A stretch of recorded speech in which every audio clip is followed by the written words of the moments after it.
15 ਦਿਨਾਂ ਦੇ ਰਿਮਾਂਡ ਦੇ ਵਿੱਚ ਮੈਨੂੰ ਕਰੰਟਸ ਵਗੈਰਾ ਵੀ ਲਗਾਏ ਗੁਪਤ ਅੰਗਾਂ 'ਤੇ।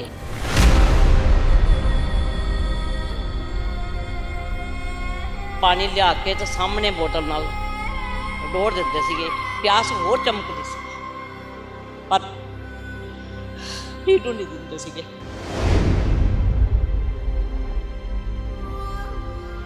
ਖਾਣਾ ਵੀ ਬਹੁਤ ਗੰਦਾ ਸੀਗਾ, ਮਜਬੂਰੀ ਬਸ ਜੇ ਨਹੀਂ ਸੀ ਖਾਂਦੇ ਤਾਂ ਵੀ ਕੁੱਟ ਪੈਂਦੀ ਸੀ।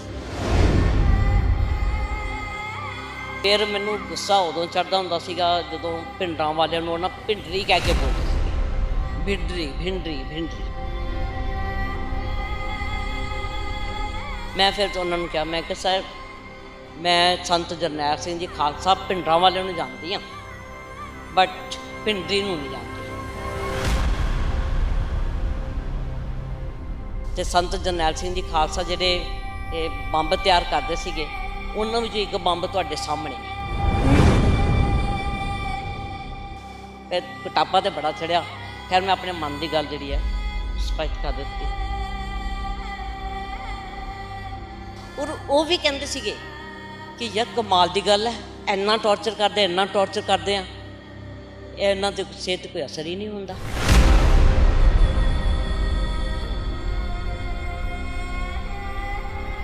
ਪੁਲਿਸ ਵਾਲੇ ਆਪਸ ਵਿੱਚ ਗੱਲਾਂ ਕਰ ਰਹੇ ਸੀਗੇ ਜੀ ਇੱਦਾਂ ਦਾ ਤੁਗਲਵਾਲ ਦਾ ਪੰਮਾ ਜਿਹੜਾ ਉਹ ਮੁਕਾਬਲਾ ਬਣਾ ਦਿੱਤਾ ਗਿਆ ਵਾ।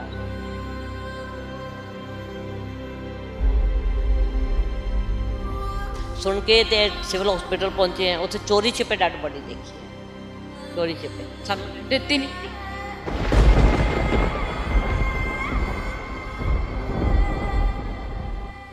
ਤੁਸੀਂ ਉਹ ਸਮਾਂ ਵੀ ਦੇਖਦੇ ਹੋ, ਫਿਰ ਜੇਲ੍ਹਾਂ ਵੀ ਕੱਟਦੇ ਹੋ, ਤਾਂ ਤੁਹਾਡੀ ਮੁਲਾਕਾਤ ਸਿੰਘ ਸਾਹਿਬ ਪਰਮਜੀਤ ਸਿੰਘ ਨਾਲ ਕਿੱਦਾਂ ਹੁੰਦੀ ਹੈ? ਤੁਸੀਂ ਜੇਲ੍ਹ 'ਚ ਮੰਗਣੀ ਕਿਵੇਂ ਕਰਵਾਉਂਦੇ ਹੋ?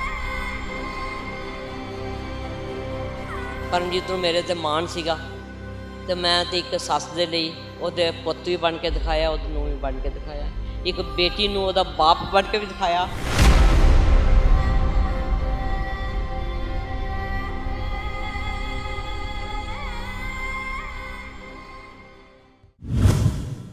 ਸਤਿ ਸ਼੍ਰੀ ਅਕਾਲ, ਤੁਸੀਂ ਦੇਖ ਰਹੇ ਹੋ ਪ੍ਰੋ ਪੰਜਾਬ ਟੀਵੀ। ਮੈਂ ਹਾਂ ਮਨਦੀਪ ਕੌਰ ਸੰਧੂ। ਜੂਨ 1984 ਦੇ ਜਿਉਂ-ਜਿਉਂ ਅਸੀਂ ਫਿਰ ਤੋਂ ਪੰਨੇ ਫਰੋਲੇ ਹੋਏ ਨੇ, ਤਿਉਂ-ਤਿਉਂ ਬੜੇ ਪਰਿਵਾਰਾਂ ਦੇ ਨਾਲ ਮੁਲਾਕਾਤ ਕਰਨ ਦਾ ਸਬੱਬ ਮਿਲ ਰਿਹਾ ਹੈ।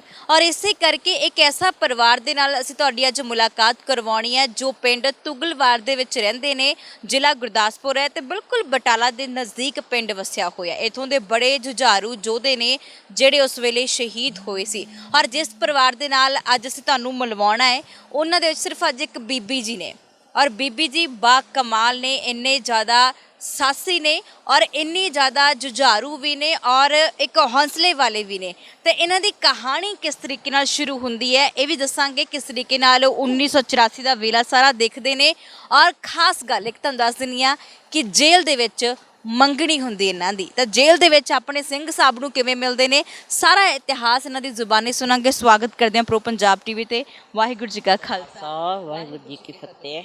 ਸੋ ਬੀਬੀ ਜੀ, ਨਾਮ ਕੁਲਵਿੰਦਰ ਕੌਰ। ਸੋ ਕੁਲਵਿੰਦਰ ਕੌਰ ਪਹਿਲਾਂ ਕਿਹੋ ਜਿਹੀ ਸੀ? ਅਸੀਂ ਉਸ ਵੇਲੇ ਦੀ ਕੁਲਵਿੰਦਰ ਕੌਰ ਨੂੰ ਮਿਲਣਾ ਚਾਹੁੰਦੇ ਹਾਂ।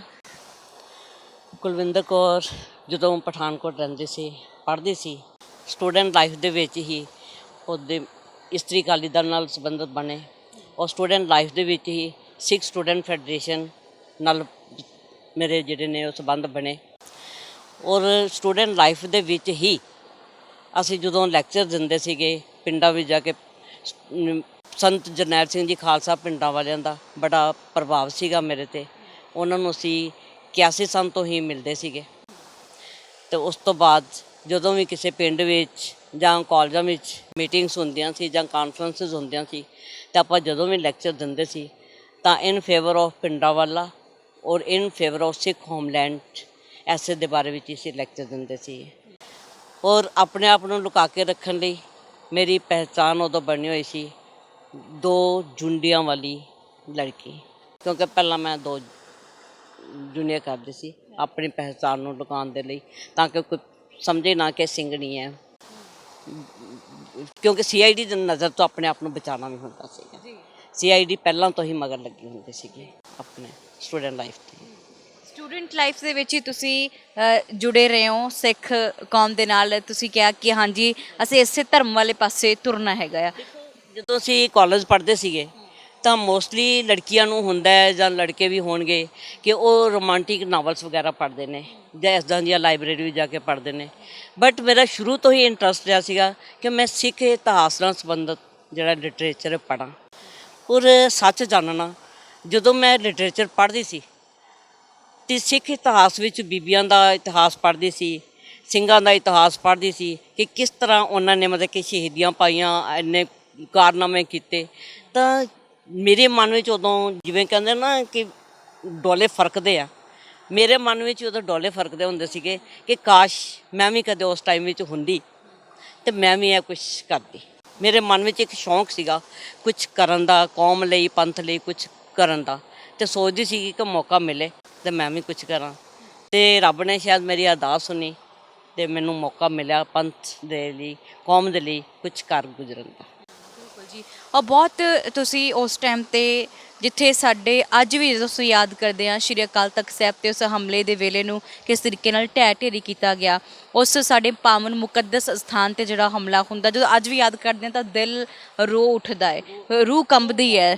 ਔਰ ਉਸੇ ਤਰੀਕੇ ਨਾਲ ਨਾ ਫਿਰ ਤੁਹਾਡੀ ਜਿਹੜੀ ਹੈ ਤੁਸੀਂ ਉਹ ਸਮਾਂ ਵੀ ਦੇਖਦੇ ਹੋ, ਫਿਰ ਜੇਲ੍ਹਾਂ ਵੀ ਕੱਟਦੇ ਹੋ, ਤਾਂ ਤੁਹਾਡੀ ਮੁਲਾਕਾਤ ਸਿੰਘ ਸਾਹਿਬ ਪਰਮਜੀਤ ਸਿੰਘ ਨਾਲ ਕਿੱਦਾਂ ਹੁੰਦੀ ਹੈ? ਤੁਸੀਂ ਜੇਲ੍ਹ 'ਚ ਮੰਗਣੀ ਕਿਵੇਂ ਕਰਵਾਉਂਦੇ ਹੋ? ਦੇਖੋ, ਜਿਵੇਂ ਮੈਂ ਤੁਹਾਨੂੰ ਪਹਿਲਾਂ ਦੱਸਿਆ ਕਿ ਅਸੀਂ ਪਿੰਡਾਂ ਵਿੱਚ ਜਾ ਕੇ, ਕਾਲਜਿਸ ਵਿੱਚ ਜਾ ਕੇ, ਕਾਨਫਰੰਸ ਵਿੱਚ ਵੀ ਜਾ ਕੇ ਲੈਕਚਰ ਕਰਦੇ ਸੀਗੇ ਅਤੇ ਪੁਲਿਸ ਦੀ ਨਜ਼ਰ ਤਾਂ ਮੇਰੇ 'ਤੇ ਹੈਗੀ ਸੀਗੀ, ਨੋ ਡਾਊਟ। ਇਸ ਤੋਂ ਬਾਅਦ ਜਦੋਂ 84 ਦੇ ਮਤਲਬ ਕਿ ਹਮਲਾ ਹੋਇਆ, ਅਟੈਕ ਹੋਇਆ, ਇੱਧਰ ਹਿੰਦੁਸਤਾਨ ਦੀ ਆਰਮੀ ਨੇ ਹੀ ਜਦੋਂ ਉੱਥੇ ਅਟੈਕ ਕੀਤਾ ਅਤੇ ਸਾਡੇ ਹਰਿਮੰਦਰ ਸਾਹਿਬ ਦੀ ਬੇਅਦਬੀ ਕੀਤੀ, ਅਕਾਲ ਤਖਤ ਸਾਹਿਬ ਜੀ ਨੂੰ ਢਹਿ ਢੇਰੀ ਕੀਤਾ, ਇਹ ਕੋਈ ਕਹਿਣ ਦੀ ਗੱਲ ਨਹੀਂ ਹੈ। Everybody know about this.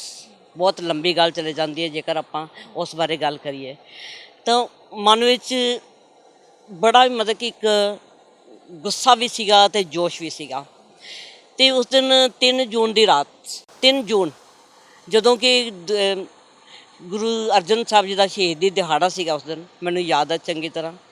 ਔਰ ਮੇਰੇ ਸ਼ਹਿਰ ਪਠਾਨਕੋਟ ਤੋਂ ਜਿਹੜਾ ਇੱਕ ਗੁਰਦੁਆਰਾ ਸਿੰਘ ਸਭਾ ਮਾਡਲ ਟਾਊਨ ਹੈ, ਮੈਂ ਉੱਥੇ ਗਈ ਹੋਈ ਸੀਗੀ। ਉਹ ਦਿਨੇ ਸਾਡੇ ਲੈਕਚਰ ਸੀਗੇ। ਉਸ ਵੇਲੇ ਟੋੜਾ ਸਾਹਿਬ ਵੀ ਮੇਰੇ ਨਾਲ ਸੀਗੇ ਸਟੇਜ 'ਤੇ ਗੁਰਦੁਆਰਾ ਸਾਹਿਬ ਦੀ, ਔਰ ਹੋਰ ਵੀ 1-2 ਲੋਕਲ ਅਕਾਲੀ ਲੀਡਰ ਵੀ ਨਾਲ ਸੀਗੇ। ਅਸੀਂ ਦਿਨੇ ਉੱਥੇ ਲੈਕਚਰ ਦਿੱਤੇ ਸੀਗੇ।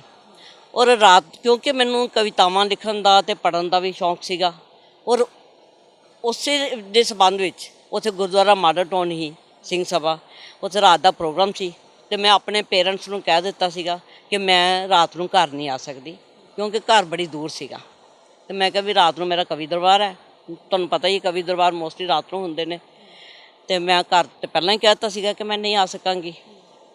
ਅਤੇ ਮੈਂ ਉੱਥੋਂ ਦੇ ਇੱਕ ਲੋਕਲ ਜਥੇਦਾਰ ਸੀਗੇ, ਮੈਂ ਭੋਗ ਪੈਣ ਤੋਂ ਬਾਅਦ ਟੋੜਾ ਸਾਹਿਬ ਨੂੰ ਵਧਾਈ ਦੇ ਕੇ ਅਸੀਂ ਉਹਨਾਂ ਦੇ ਘਰ ਚਲੇ ਗਏ, ਮੈਂ ਜਥੇਦਾਰ ਸਾਹਿਬ ਦੇ। ਅਜੇ ਅਸੀਂ ਰਾਤ ਦੇ ਪ੍ਰੋਗਰਾਮ ਦੀ ਅਜੇ ਖਾਣਾ ਪੀਣਾ ਵੀ ਨਹੀਂ ਸੀ ਸ਼ੁਰੂ ਕੀਤਾ, ਆਉਣ ਦੀ ਤਿਆਰੀ ਕਰ ਰਹੇ ਸੀ ਅਤੇ ਬਾਹਰੋਂ ਮੁੰਡੇ ਆਏ 2-3, ਉਹ ਕਹਿੰਦੇ ਜੀ ਇੱਥੇ ਤਾਂ ਕਰਫਿਊ ਲੱਗ ਗਿਆ 3 ਜੂਨ ਨੂੰ ਹੀ, ਅਤੇ ਕਰਫਿਊ ਲੱਗ ਗਿਆ ਅਤੇ 9 ਵਜੇ ਤੱਕ ਦਾ ਟਾਈਮ ਹੈ, ਜਿਹਨੇ ਟਿਕਾਣੇ 'ਤੇ ਪਹੁੰਚਣਾ ਪਹੁੰਚ ਜਾਓ। ਅਤੇ ਪ੍ਰੋਗਰਾਮ 'ਤੇ ਕੀ ਹੋਣਾ ਸੀਗਾ, ਅਤੇ ਮੈਂ ਉਹਨਾਂ ਨੂੰ ਕਿਹਾ, ਮੈਂ ਕਿਹਾ ਜੀ ਮੈਨੂੰ ਘਰ ਛੱਡ ਆਓ ਮੇਰੇ। ਪਰ ਉਹ ਕਹਿੰਦੇ ਵੀ ਨਹੀਂ, ਤੁਹਾਡਾ ਨਾਂ ਲਿਸਟ ਵਿੱਚ ਹੈ, ਤੁਹਾਨੂੰ ਸਾਰੇ ਜਾਣਦੇ ਆ, ਅਸੀਂ ਤੁਹਾਨੂੰ ਨਹੀਂ ਮਤਲਬ ਕਿ ਭੇਜ ਸਕਦੇ, ਰਿਸਕ ਨਹੀਂ ਲੈ ਸਕਦੇ, ਜਦੋਂ ਕਰਫਿਊ ਹਟੇਗਾ ਅਸੀਂ ਤੁਹਾਨੂੰ ਆਪ ਛੱਡ ਆਵਾਂਗੇ। ਤਾਂ ਮੇਰੀ ਜਾਨ ਵੀ ਬੜੀ ਕੁੜਿੱਕੀ 'ਚ ਆ ਗਈ। ਉਦੋਂ ਲੈਂਡ ਫੋਨ ਹੁੰਦੇ ਸੀਗੇ, ਲੈਂਡ ਫੋਨ 'ਤੇ ਮੈਂ ਕੋਸ਼ਿਸ਼ ਕੀਤੀ ਕਿ ਆਪਣੇ ਪੇਰੈਂਟਸ ਨੂੰ ਕੁਛ ਇਨਫੋਰਮ ਕਰਦਾ ਕਿ ਮੈਂ ਠੀਕ ਠਾਕ ਹੈ, ਇੱਥੇ ਫਿਕਰ ਨਾ ਕਰਨ, ਪਰ ਲੈਂਡ ਫੋਨ ਵੀ ਸਾਡੇ ਕੱਟ ਦਿੱਤੇ ਗਏ ਸੀਗੇ ਪ੍ਰਸ਼ਾਸਨ ਵੱਲੋਂ।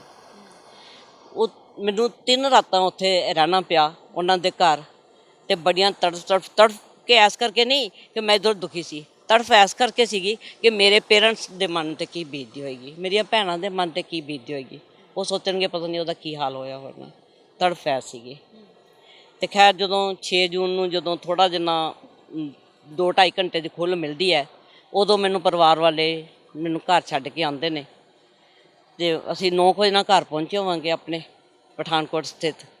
ਜਦੋਂ ਘਰ ਪਹੁੰਚਿਆ ਅਤੇ ਪਾਪਾ ਮੇਰੇ ਨਾ ਥੋੜ੍ਹੀ ਦੇਰ ਪਹਿਲਾਂ ਹੀ ਆਰਮੀ ਆਫਿਸਰ ਨੇ, ਉਹ ਰਿਟਾਇਰ ਹੋਏ ਸੀਗੇ, ਉਹ ਵੀ ਘਰੇ ਸੀਗੇ, ਤਾਂ ਮੈਨੂੰ ਦੇਖ ਕੇ ਉਹਨਾਂ ਦੀ ਜਾਨ 'ਚ ਜਾਨ ਪਈ ਵੀ ਚਲੋ ਠੀਕ ਠਾਕ ਤਾਂ ਹੈਗੀ ਆ। ਅਤੇ ਜਦੋਂ ਅਸੀਂ ਅੰਦਰ ਬੈਠੇ, ਰੋਟੀ ਪਾਣੀ ਤਾਂ ਕੀ ਛਕਣੀ ਸੀਗੀ, ਅਸੀਂ ਦਰਬਾਰ ਸਾਹਿਬ ਦੇ ਹੀ ਗੱਲਾਂ ਕਰਦੇ ਰਹੇ ਅਤੇ ਨੀਂਦ ਵੀ ਨਹੀਂ ਆ ਰਹੀ ਸੀਗੀ। ਆਪਣੇ ਆਪਣੇ ਬਿਸਤਰਿਆਂ 'ਤੇ ਜ਼ਰੂਰ ਪੈ ਗਏ।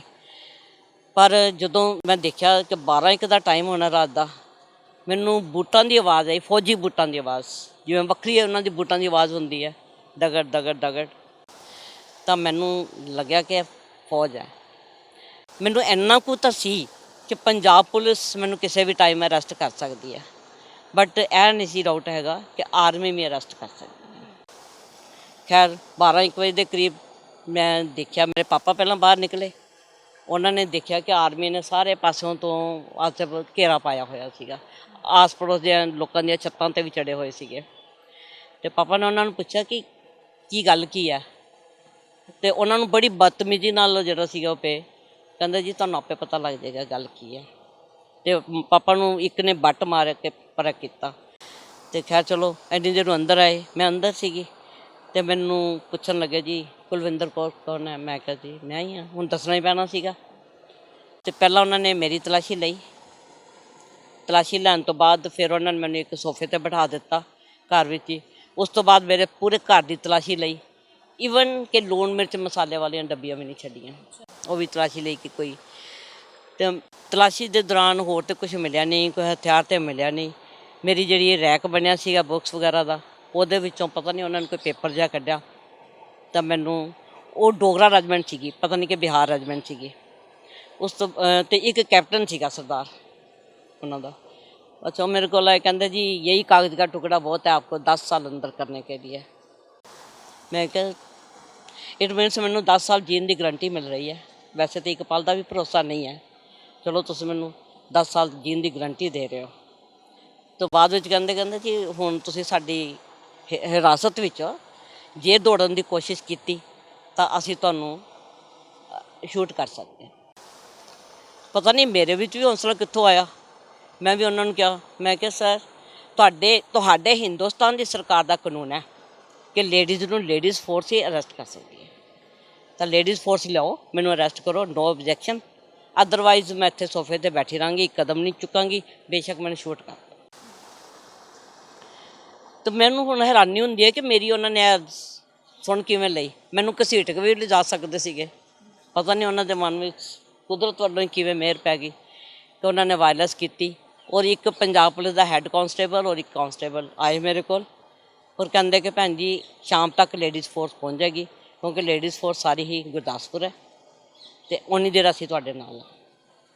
तो मैनू भी हौसला हो गया कि चलो, क्योंकि जिस तादाद में आर्मी सीगी, जिहो जिहा उन्हां दा रवैया सी, तो लगता सीगा कि इन्हां ने किते इत्थे मैनूं मार के सुੱਟ देना, जीण दी तो कोई आस बची नहीं सीगी। पर जदों मैनूं मैं क्या जिहड़े पंजाब पुलिस दे हैगे ने पेरेंट्स ਨੂੰ ਦੱਸ ਤਾਂ ਦੇਣਗੇ ਕਿ ਮੇਰੇ ਨਾਲ ਕੀ ਬੀਤਿਆ, ਕੀ ਹੋਇਆ, ਕਿੱਥੇ ਮਾਰ ਮੁਰ ਕੇ ਸੁੱਟਿਆ, ਮਤਲਬ ਕਿ ਹੌਸਲਾ ਜਿਹਾ ਇਸ ਕਰਕੇ ਹੋ ਗਿਆ। ਖੈਰ ਉਸ ਤੋਂ ਬਾਅਦ ਉਹ ਥੋੜ੍ਹੀ ਦੇਰ ਬਾਅਦ ਮੈਨੂੰ ਪਠਾਨਕੋਟ ਦਾ ਹੀ ਦੇ ਕੋਲ ਹੀ ਇੱਕ ਮੈਮੂਨ ਹੈ, ਮੈਮੂਨ ਦੀ ਆਰਮੀ ਰੈਜੀਮੈਂਟ ਹੈੱਡਕੁਆਟਰ ਹੈ, ਉੱਥੇ ਲੈ ਗਏ। ਇੰਨੀ ਦੇਰ ਨੂੰ ਦਿਨ ਚੜ੍ਹ ਗਿਆ ਸੀਗਾ। ਜਦੋਂ ਮੈਂ ਘਰੋਂ ਨਿਕਲੀ ਹਾਂ, ਮੇਰੇ ਨੈਚੁਰਲੀ ਪਰਿਵਾਰ ਵਾਲੀਆਂ ਮੇਰੇ ਭੈਣਾਂ ਦਾ ਵੀ ਦਿਲ ਛੋਟਾ ਹੀ ਸੀਗਾ, ਉਹ ਵੀ ਰੋ ਰਹੀਆਂ ਸੀਗੀਆਂ, ਮੰਮੀ ਪਾਪਾ ਵੀ ਉਦਾਸ ਸੀਗੇ। ਮੇਰੇ ਜਿਹੜੇ ਆਂਢੀ ਗੁਆਂਢੀ ਕਲੋਨੀ ਵਾਲੇ ਸੀਗੇ ਉਹ ਵੀ ਸਾਰੇ ਬਾਹਰ ਖੜ੍ਹੇ ਸੀਗੇ। ਸਾਰਿਆਂ ਨੂੰ ਮੈਂ ਇੱਦਾਂ ਹੱਥ ਲਾ ਕੇ ਵੈਲਕਮ ਕੀਤਾ ਬੜੇ ਹੌਸਲੇ ਦੇ ਨਾਲ। ਖੈਰ ਅਸੀਂ ਜਦੋਂ ਉੱਥੇ ਪਹੁੰਚੇ ਹਾਂ ਅਤੇ ਉਹਨਾਂ ਨੇ ਉੱਥੇ ਇੱਕ ਬੈਰਕ ਵਿੱਚ ਬੰਦ ਕੀਤਾ। ਅਤੇ ਉਸ ਤੋਂ ਬਾਅਦ ਇਹਨਾਂ ਨੇ ਥੋੜ੍ਹੀ ਦੇਰ ਬਾਅਦ ਮੈਨੂੰ ਬੈਰਕ ਵਿੱਚੋਂ ਕੱਢਿਆ। ਉੱਥੇ 5-6 ਮੇਰੇ ਖਿਆਲ ਬਰਗੇਡੀਅਰ ਰੈਂਕ ਦੇ ਸੀਗੇ ਸਿੰਘ। ਤੁਸੀਂ ਇੱਕ ਟੁਕੜਾ ਮਿਲਿਆ ਸੀ, ਉਹ ਟੁਕੜਾ 'ਚ ਕੀ ਸੀਗਾ? ਪਤਾ ਨਹੀਂ ਮੈਨੂੰ, ਉਹ ਇਸ਼ਤਿਹਾਰ ਵਗੈਰਾ ਵੀ ਸੀਗੇ ਮੇਰੇ ਕੋਲ ਕੁਛ, ਅਤੇ ਕੁਛ ਲਿਟਰੇਚਰ ਵੀ ਸੀਗਾ ਖਾਲਿਸਤਾਨ ਨਾਲ ਸੰਬੰਧਿਤ।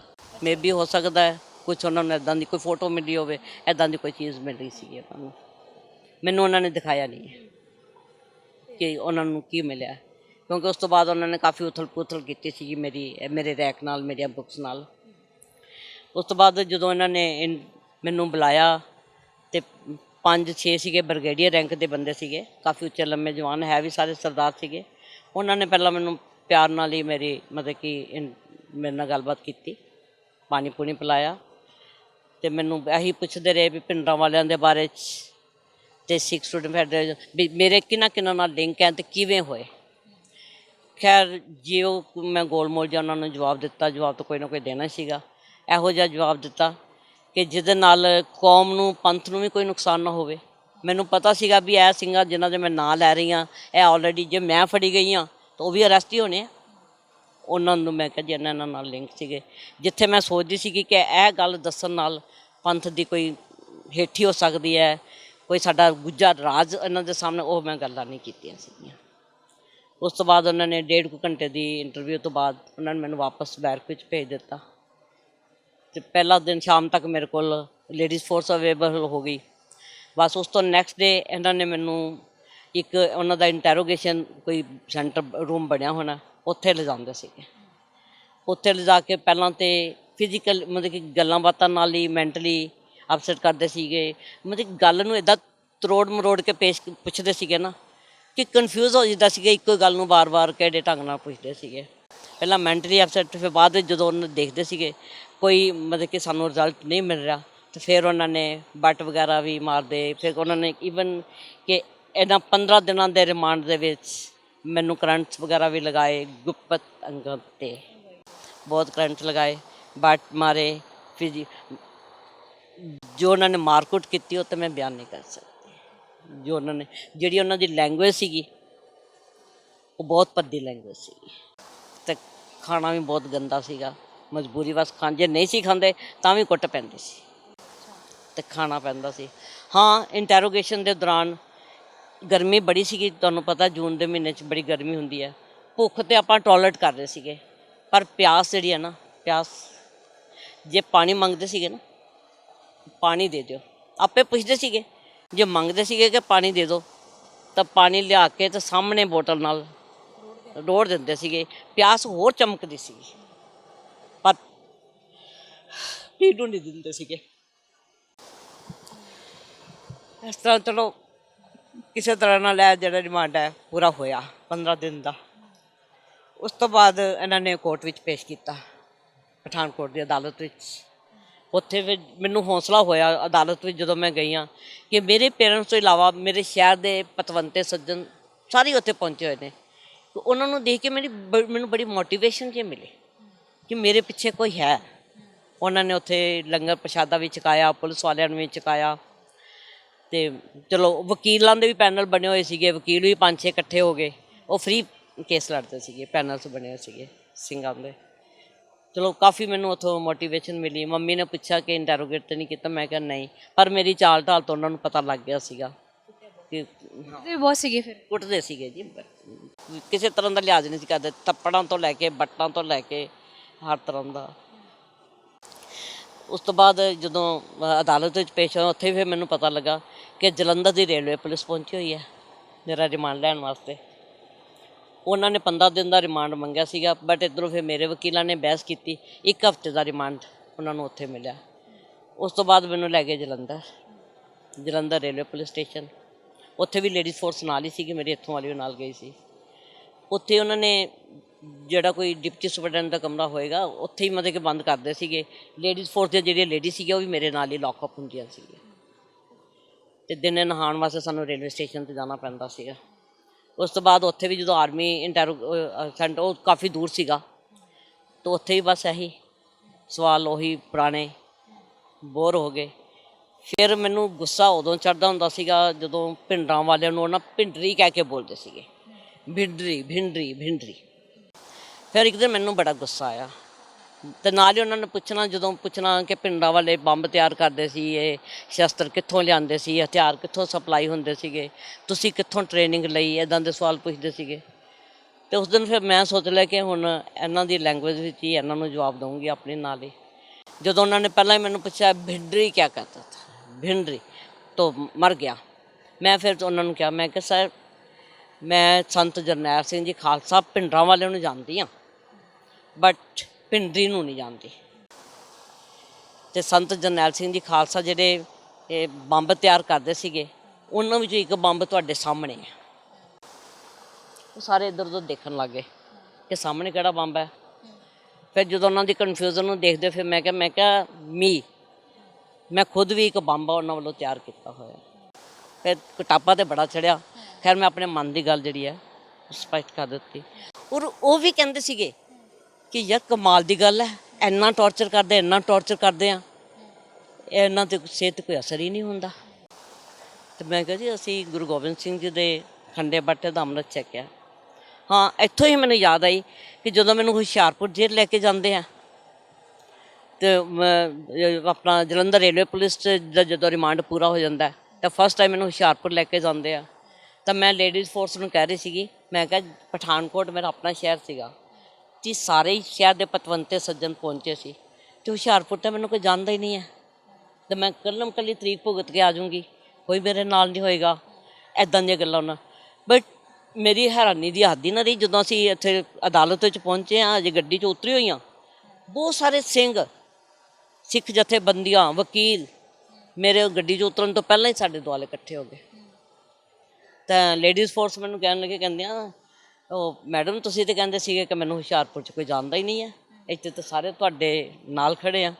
ਮੈਂ ਕਿਹਾ ਜੀ ਮੈਨੂੰ ਵਾਕਈ ਨਹੀਂ ਕੋਈ ਜਾਣਦਾ ਹੈਗਾ। ਇਹ ਜਿਹੜੀ ਪਹਿਚਾਣ ਬਣੀ ਹੈ ਇਸ ਵੇਲੇ ਇੱਕ ਪੰਥ ਦੀ ਧੀ ਦੀ ਹੈ। ਮੈਂ ਇੱਕ ਪੰਥ ਦੀ ਧੀ ਹਾਂ, ਗੁਰੂ ਗੋਬਿੰਦ ਸਿੰਘ ਜੀ ਦੀ ਬੇਟੀ ਹਾਂ। ਇਹ ਉਹਦਾ ਸਵਾਗਤ ਹੋ ਰਿਹਾ, ਨਾ ਕਿ ਕੁਲਵਿੰਦਰ ਕੌਰ ਦਾ। ਠੀਕ ਹੈ ਨਾ। ਖੈਰ ਉੱਥੋਂ ਫਿਰ ਉਹਨਾਂ ਨੇ ਰਿਮਾਂਡ ਤੋਂ ਬਾਅਦ ਇਹ ਅਦਾਲਤੀ ਕਾਰਵਾਈ ਤੋਂ ਬਾਅਦ ਮੇਰੇ ਉਹਨਾਂ ਨੇ ਵਕੀਲਾਂ ਨੇ ਮੇਰੇ ਜੋ ਵੀ ਕਾਰਵਾਈ ਕਰਨੀ ਸੀ ਕੀਤੇ। ਉਸ ਤੋਂ ਬਾਅਦ ਮੈਨੂੰ ਹੁਸ਼ਿਆਰਪੁਰ ਦੀ ਜੇਲ੍ਹ 'ਚ ਭੇਜਿਆ। ਜਦੋਂ ਮੈਂ ਹੁਸ਼ਿਆਰਪੁਰ ਦੀ ਜੇਲ੍ਹ 'ਚ ਪਹੁੰਚਦੀ ਹਾਂ, ਪਹਿਲਾਂ ਹੀ ਮੇਰਾ ਪੰਗਾ ਪੈਂਦਾ ਸ੍ਰੀ ਸਾਹਿਬ ਦਾ। ਉਹ ਕਹਿੰਦੇ ਜੀ ਸ੍ਰੀ ਸਾਹਿਬ ਨਹੀਂ ਖੜਨੀ। ਮੈਂ ਕਿਹਾ ਜੀ ਸ੍ਰੀ ਸਾਹਿਬ ਤੋਂ ਬਿਨਾਂ ਮੈਂ ਨਹੀਂ ਜਾਣਾ। ਇੰਨੇ ਦਿਨ ਜਿਹੜੇ ਅੰਦਰ ਸਿੰਘ ਸੀਗੇ ਉਹਨਾਂ ਤੱਕ ਇਹ ਹਿਸਟਰੀ ਪਹੁੰਚ ਗਈ ਕਿ ਬਾਹਰ ਕੋਈ ਬੀਬੀ ਹੈ। ਉਹਨਾਂ ਨੇ ਫਿਰ ਮੈਨੂੰ ਅੰਦਰ ਇੱਕ ਡੋਰੀ ਵਾਲੀ ਕਿਰਪਾਨ ਹੁੰਦੀ ਹੈ ਉਹ ਭੇਜੀ। ਫਿਰ ਮੈਂ ਉਹ ਪਾ ਕੇ ਅੰਦਰ ਗਈ। ਅਤੇ ਹੁਸ਼ਿਆਰਪੁਰ ਦੀ ਜੇਲ੍ਹ ਦਾ ਹੁੰਦਾ ਤਾਂ ਮੈਨੂੰ ਪਤਾ ਨਹੀਂ, ਉਦੋਂ ਤਾਂ ਮੇਰਾ ਖਿਆਲ ਪੰਜਾਬ ਦੀਆਂ ਸਾਰੀਆਂ ਜੇਲ੍ਹਾਂ ਨਾਲੋਂ ਗੰਦੀ ਜੇਲ੍ਹ ਸੀ। ਜਦੋਂ ਮੈਂ ਆਪਣੀ ਬੈਰਕ ਵਿੱਚ ਪਹੁੰਚੀ ਤਾਂ ਕਬੂਤਰਾਂ ਦੀਆਂ ਬਿੱਠਾਂ ਪਤਾ ਨਹੀਂ ਕਿਹੜੇ ਵੇਲੇ ਰੋਟੀ ਦੀ ਥਾਲੀ 'ਚ ਵੀ ਪੈ, ਬਹੁਤ ਗੰਦੀ ਜੇਲ੍ਹ ਸੀਗੀ। ਇਹਨਾਂ ਨੇ ਮੈਨੂੰ B ਕਲਾਸ ਦੀ ਫੈਸਿਲਿਟੀ ਵੀ ਨਾ ਦਿੱਤੀ ਜਦੋਂ ਕਿ ਜੱਜ ਨੇ ਕਿਹਾ ਹੋਇਆ ਸੀਗਾ। ਅੱਛਾ, ਉੱਥੇ ਨਾ ਸਿੰਘ ਵੱਖਰਾ ਖਾਣਾ ਬਣਾਉਂਦੇ ਸੀਗੇ, ਗੁਰਦਾਸਪੁਰ ਵੀ ਅਤੇ ਹੁਸ਼ਿਆਰਪੁਰ 'ਚ। ਸਿੰਘਾਂ ਨੇ ਮੈਨੂੰ ਖਾਣਾ ਭੇਜਿਆ, ਆਪਣਾ ਪ੍ਰਸ਼ਾਦਾ, ਲੰਗਰ ਪ੍ਰਸ਼ਾਦਾ ਭੇਜਿਆ। ਮੈਂ ਰੱਖ ਤੇ ਲਿਆ ਅਤੇ ਹੁਣ ਠੰਡਾ ਤਾਂ ਖਾਣ ਨੂੰ ਦਿਲ ਨਹੀਂ ਕਰਦਾ ਸੀਗਾ। ਉੱਧਰੋਂ ਬਿੱਠਾਂ ਮੈਂ ਨਹੀਂ ਉਸ ਦਿਨ ਖਾਧਾ। ਨੈਕਸਟ ਡੇ ਜਦੋਂ ਸੁਪਰਵਿਜ਼ਨ ਕਰਨ ਆਉਂਦੇ ਨੇ ਜੇਲਰ ਔਰ ਡਾਕਟਰਸ ਵਗੈਰਾ, ਇਹ ਜੇਲ੍ਹ ਦੀ ਸੁਪਰਵਿਜ਼ਨ ਕਰਨ ਆਉਂਦੇ ਆ, ਉਹ ਕਰਨ ਆਏ ਸੀਗੇ ਅਤੇ ਮੈਂ ਕੰਪਲੇਂਟ ਕੀਤੀ ਆਪਣਾ ਜੇਲ੍ਹ ਦੇ ਜਿਹੜੇ ਕੀ ਉਹਨੂੰ ਕਹਿੰਦੇ ਨੇ ਸੁਪਰਡੈਂਟ। ਉਹਨਾਂ ਨੂੰ ਮੈਂ ਕਿਹਾ ਸਰ ਕਿ ਜੇਲ੍ਹ ਦਾ ਬਹੁਤ ਗੰਦਾ ਅੰਦਰ, ਅਤੇ ਬਾਕੀ ਬੈਰਕਾਂ ਦਾ ਤਾਂ ਮੈਨੂੰ ਪਤਾ ਨਹੀਂ, ਲੇਡੀਜ਼ ਬੈਰਕ ਬਹੁਤ ਗੰਦੀ ਹੈ। ਖਾਣਾ ਖਾਂਦੇ ਉੱਤੇ ਬਿੱਠਾਂ ਡਿੱਗ ਪੈਂਦੀਆਂ ਨੇ, ਸਫਾਈ ਥੱਲੇ ਬਿੱਠਾਂ ਨਾਲ ਭਰਿਆ ਪਿਆ ਫਰਸ਼। ਅਤੇ ਤੁਸੀਂ ਉਹ ਕਹਿੰਦੇ ਕਿ ਪਹਿਲਾਂ ਬੜਾ ਟੁੱਟ ਕੇ ਪਿਆ, ਕਹਿੰਦਾ ਉਹ ਮੈਡਮ ਇਹ ਜੇਲ੍ਹ ਹੈ, 5 ਤਾਰਾ ਹੋਟਲ ਨਹੀਂ ਹੈ ਜਿੱਥੇ ਤੁਸੀਂ ਆਏ। ਅਤੇ ਮੈਂ ਕਿਹਾ ਆਪਾਂ ਕਦੋਂ ਕਿਹਾ ਕਿ ਅਸੀਂ 5 ਤਾਰਾ ਹੋਟਲ ਵਿੱਚ ਹਾਂ, ਸਾਨੂੰ ਵੀ ਪਤਾ ਜੇਲ੍ਹ ਹੈ, ਪਰ ਜੇਲ੍ਹਾਂ ਦੇ ਵਿੱਚ ਵੀ ਫਰਕ ਹੈ। ਅਤੇ ਜਦੋਂ ਫਿਰ ਉਹ ਆਕੜ ਕੇ ਬੋਲਿਆ ਨਾ, ਫਿਰ ਮੈਨੂੰ ਤਾਂ ਮੈਂ ਕਿਹਾ ਕੋਈ ਗੱਲ ਨਹੀਂ, ਤੂੰ ਹੁਣ ਆਕੜ ਕੇ ਬੋਲਦਾ। ਮੈਂ ਇਹੀ ਕੰਪਲੇਂਟ ਜਿਸ ਵੇਲੇ ਮੁਲਾਕਾਤ ਕਰਨ ਮੇਰੀ ਤਰੀਕ ਹੋਈ ਨਾ, ਅਤੇ ਮੈਂ DC ਦੇ ਅੱਗੇ ਰੱਖੂੰਗੀ ਇਹ ਕੰਪਲੇਂਟ ਆਪਣੇ ਵਕੀਲਾਂ ਦੇ ਥਰੂ PGL ਦਾ। ਫਿਰ ਥੋੜ੍ਹੇ ਠੰਡੇ ਪੈ ਗਏ। ਫਿਰ ਤਾਂ ਨੈਕਸਟ ਡੇ ਇਹਨਾਂ ਨੇ ਮੈਨੂੰ ਵੱਖਰੀ ਸੈੱਲ ਵਿੱਚ ਭੇਜ ਦਿੱਤਾ ਅਤੇ ਨਾਲ ਹੀ B ਕਲਾਸ ਸਹੂਲਤ ਦੇ ਦਿੱਤੀ। ਅਤੇ ਉੱਥੇ ਮੈਂ ਮੇਰੇ ਖਿਆਲ 15 ਕੁ ਦਿਨ ਰਹੀ ਹੋਵਾਂਗੀ। ਫਿਰ ਮੇਰੀ ਤਰੀਕ ਪੇਸ਼ੀ ਸੀਗੀ ਗੁਰਦਾਸਪੁਰ, ਅਤੇ ਇੱਥੋਂ ਦੇ ਵਕੀਲਾਂ ਨੇ ਕਹਿ ਕੇ ਫਿਰ ਮੈਨੂੰ ਗੁਰਦਾਸਪੁਰ ਜੇਲ੍ਹ ਜਿਹੜਾ ਉਹ ਭੇਜ ਦਿੱਤਾ। ਫਿਰ ਗੁਰਦਾਸਪੁਰ ਦੀ ਜੇਲ੍ਹ ਵਿੱਚ ਤੁਹਾਡੀ ਪਰਮਜੀਤ ਸਿੰਘ ਹੋਰਾਂ ਦੇ ਨਾਲ ਮੁਲਾਕਾਤ ਹੁੰਦੀ ਹੈ? ਪਰਮਜੀਤ ਸਿੰਘ ਨਾਲ ਮੇਰੀ ਮੁਲਾਕਾਤ ਪਹਿਲਾਂ ਉੱਥੇ ਗੁਰਦੁਆਰਾ ਸਾਹਿਬ ਬਣਿਆ ਹੋਇਆ, ਅਸੀਂ ਸਾਰੇ ਹੀ ਮਤਲਬ ਕਿ ਉੱਥੇ ਗੁਰਦੁਆਰਾ ਸਾਹਿਬ ਜਾਂਦੇ ਸੀਗੇ ਸਵੇਰੇ ਸ਼ਾਮ।